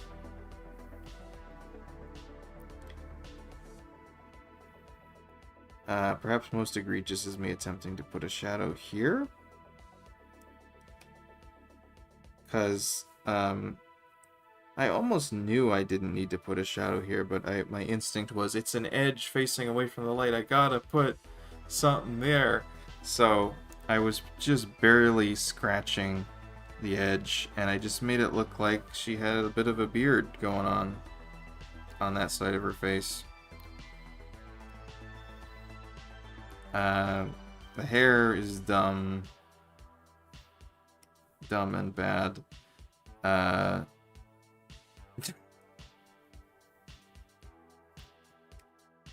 think I eventually settled on this being this character's, because I drew this character for most of the Inktober drawings. This character made an appearance in 2017. And I think this is originally just was meant to be shadow on the side of the fringe, which is bad and doesn't make sense. But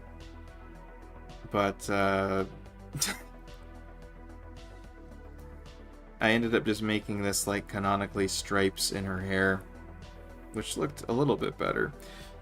But this isn't how I would have shaded this. I would have done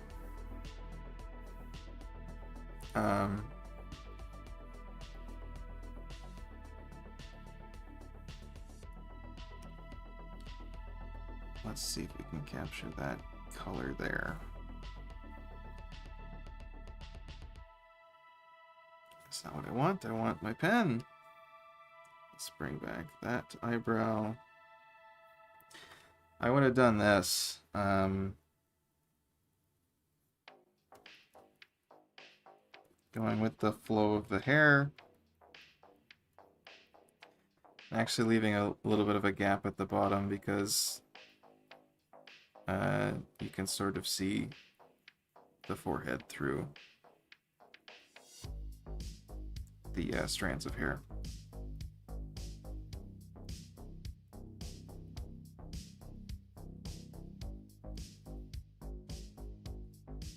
I didn't think I'd be doing a sketch redemption of an Inktober drawing, but here we are.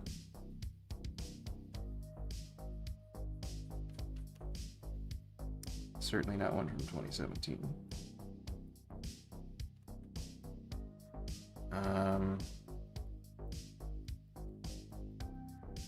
The way I draw ponytails now is different, so I don't know how I would have done this, but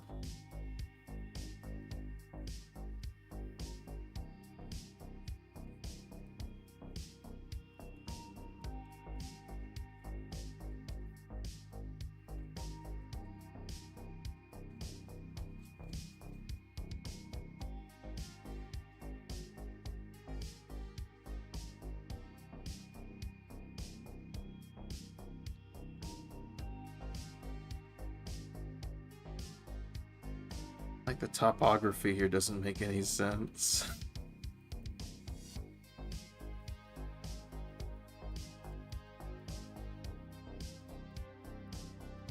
It's okay. It'll be okay.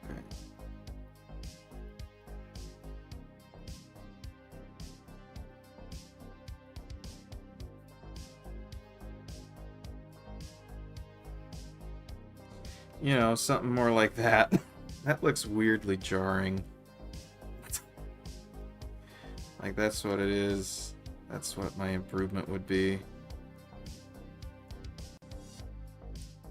It looks like this weird 3D blob on top of a 2D drawing. Very weird.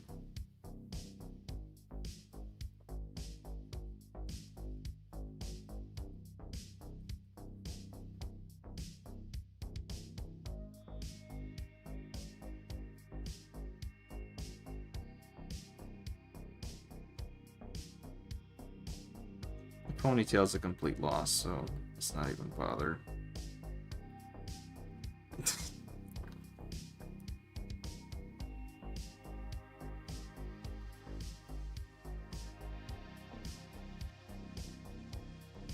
Even early on, the elements were coming together. Yeah, I don't know. There are still some things here that I still do, probably. I don't know. In some form or fashion. It's always little things. I think I found my character to request an art. What's this one's name?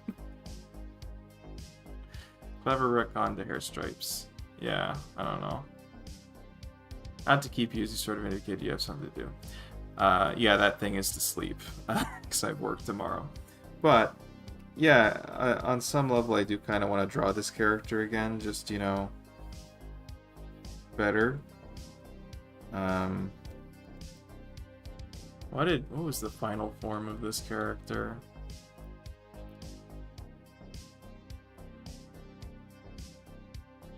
Because I got better at drawing her over the course of the whole thing.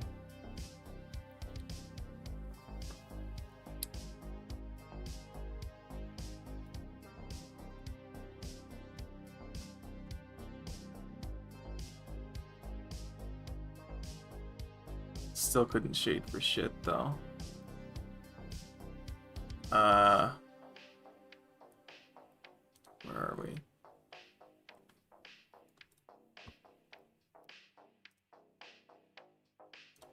This was day 20. What? Bring back my clip studio. There it is. Day 21, Furious. Same character. You can see that I've retconned them to stripes. Don't know how to draw a sailor uniform. And still am sticking to this absolutely god-awful method of shading around edges. But it looks a little better. I mean, it looks better, right? Obviously it looks better than the other one. But still a lot of fundamental problems. Like, I'm trying to feather this shadow here and it just kind of looks like garbage. Part of this has to do with probably me capturing the photo. I'm not sure if this is a scan. This was probably a scan. I think I had a scanner at this point in time. And then I think the best piece I drew in 2017,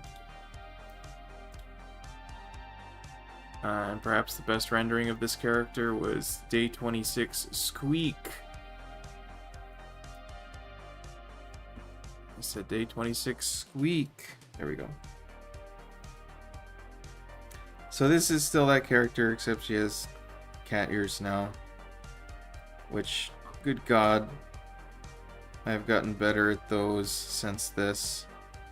I've also gotten better at ponytails and everything. But this was pretty good. I thought this was pretty good. I mean, maybe I didn't think it was as good as I think it is now. But I think it was easily the best one that I drew. I like them. Oh, but definitely Modern Dying Rabbit much improved. Yeah. What has it been? almost 6 years since I did this. This was October 2017. Yeah.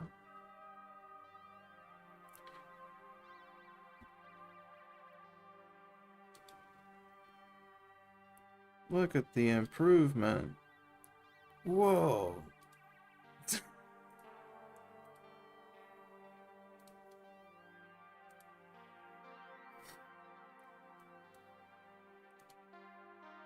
Where's my garbage quick sketches that I did today?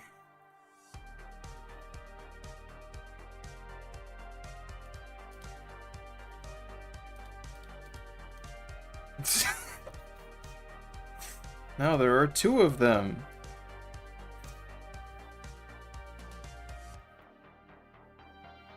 That's funny. Right, because I blew her up so I could get a render of that and I didn't put her back. That's funny.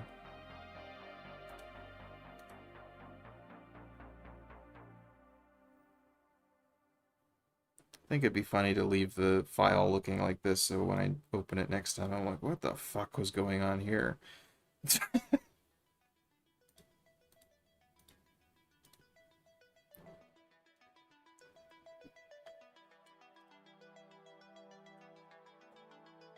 Can't wait to be tagged. Yeah, that'll happen at some point.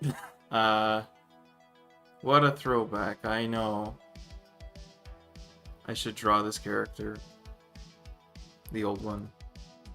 The Inktober OC. Because I don't think I ever drew her again after Inktober 2017. Even though she was in almost every single drawing from that month. Not sure why I didn't. I wasn't super attached to OCs back then. And guess what? I'm still not. I can count on one hand the number of original characters I've drawn more than once, I think.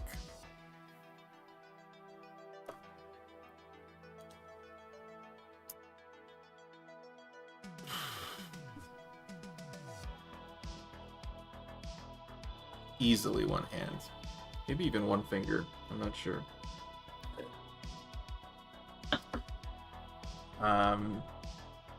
But yeah, thanks for tuning in, guys. It was a good and fun stream, and we got some good art out of it.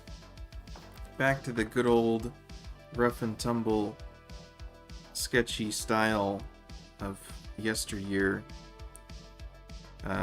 which I do very much enjoy for some reason. Like, this is the fucking shit. This is great.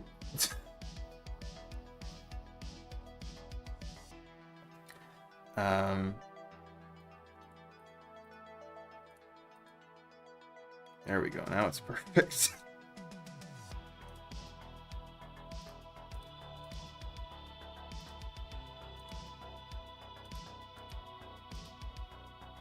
Oh, yeah, take the highlight out of the eyes for the one of the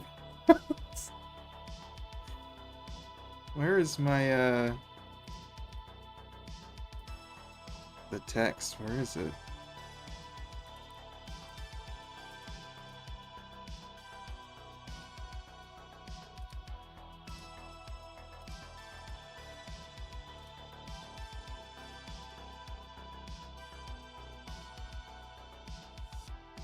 There it is. Okay.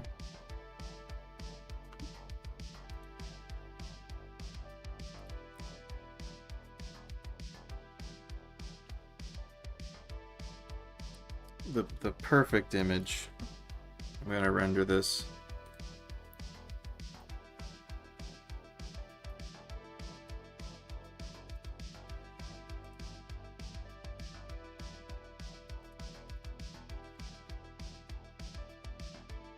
Thanks for the stream. See you tagging on Twitter. Yeah, thanks for coming.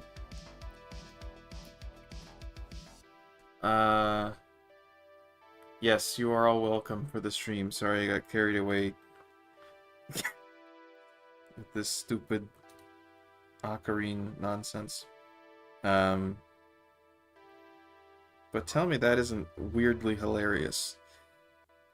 Anyway, it's like the PTSD images where you composite the faded out zoom in of the face. In fact, where are we? Here it is. Um,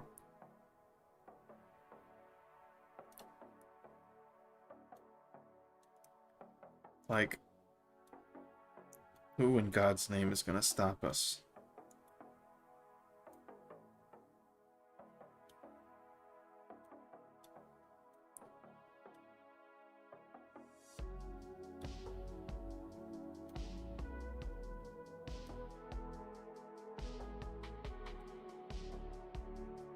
That's not what I want. I want to flip it entirely.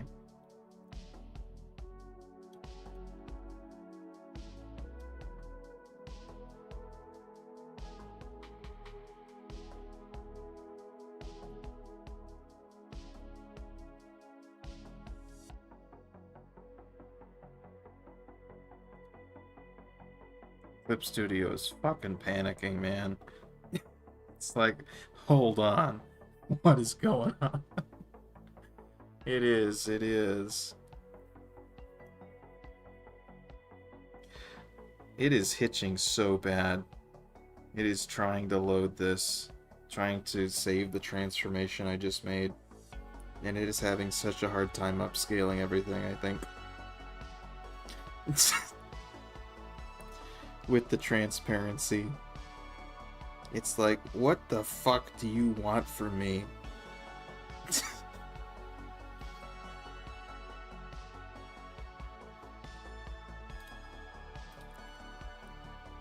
It is still trying. It might just be crashing, man. I might have just killed it.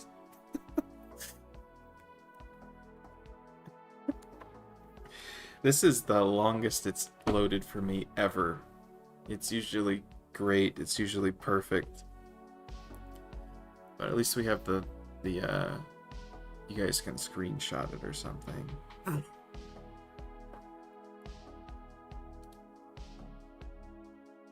I can't even click cancel. It's grayed out. Now the loading... Oh, it's done. Okay, thank God. Let's take away the sketch in the background. This is important that we capture this.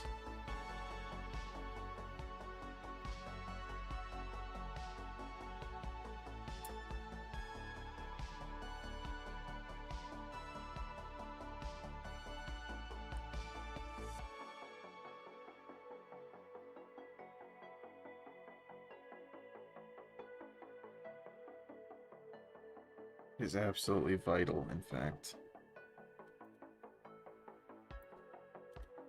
You're all, you know, you're all dismissed. You're allowed to go.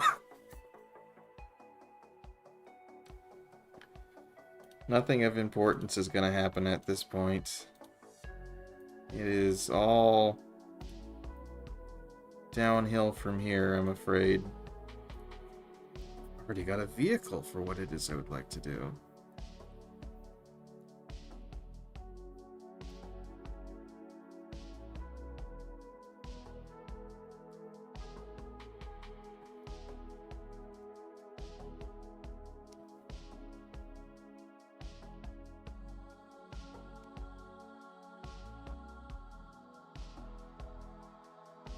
Not that color. Where's the one I used? Is that? I think it's that.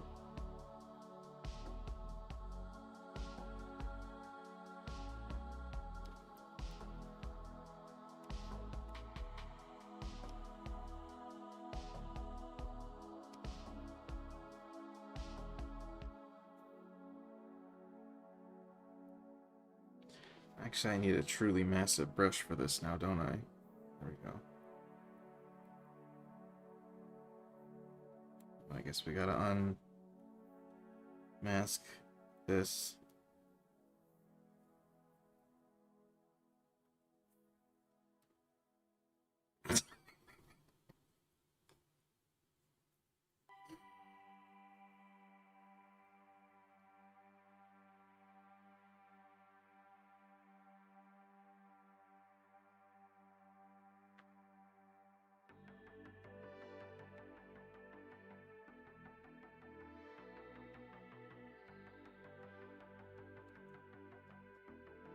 Weirdly, it always felt like it saved quicker on my tablet with less RAM than on my PC. I don't know. Little known fact, CSP is a Yuri Yuri fan and refuses to let her have the scene.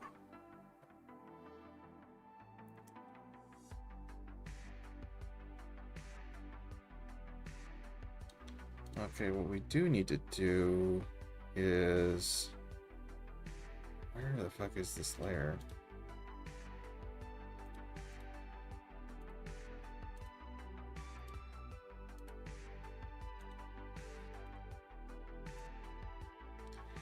Need to copy this. I guess duplicate, that's the next best thing.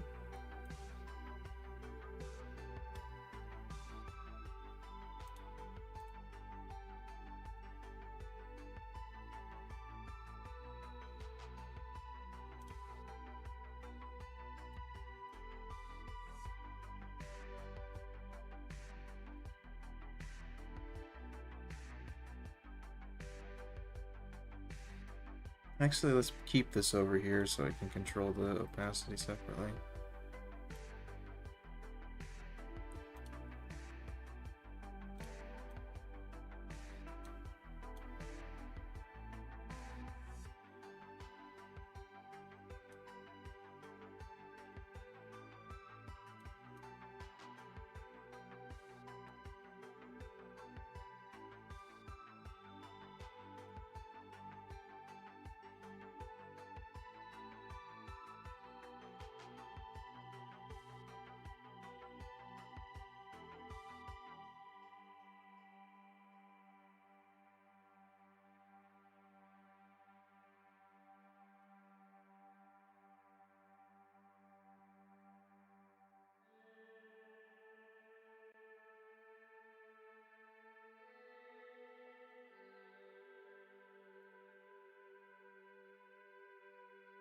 Of course, we will add a correction layer here to desaturate.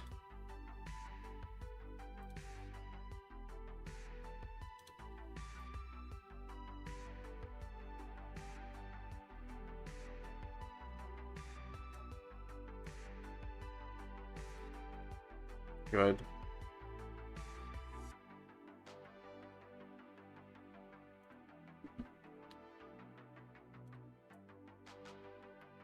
Okay, I'm done. That's it.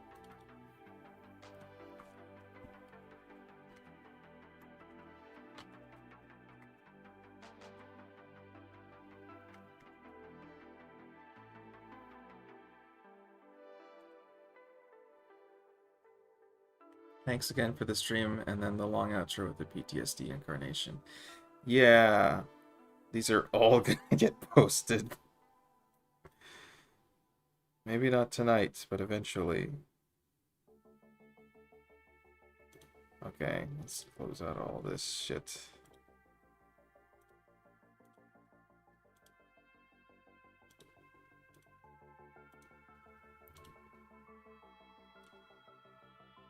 Good. I'm gonna save this. This is the final form I want this to be in. And it's gonna take about 10 years to figure that out. Because it's got, like, I think it's still retaining all the information from the giant ocarine off the canvas. Needlessly. Like, if I click that, yeah. Look, this is how much off the canvas information it's storing.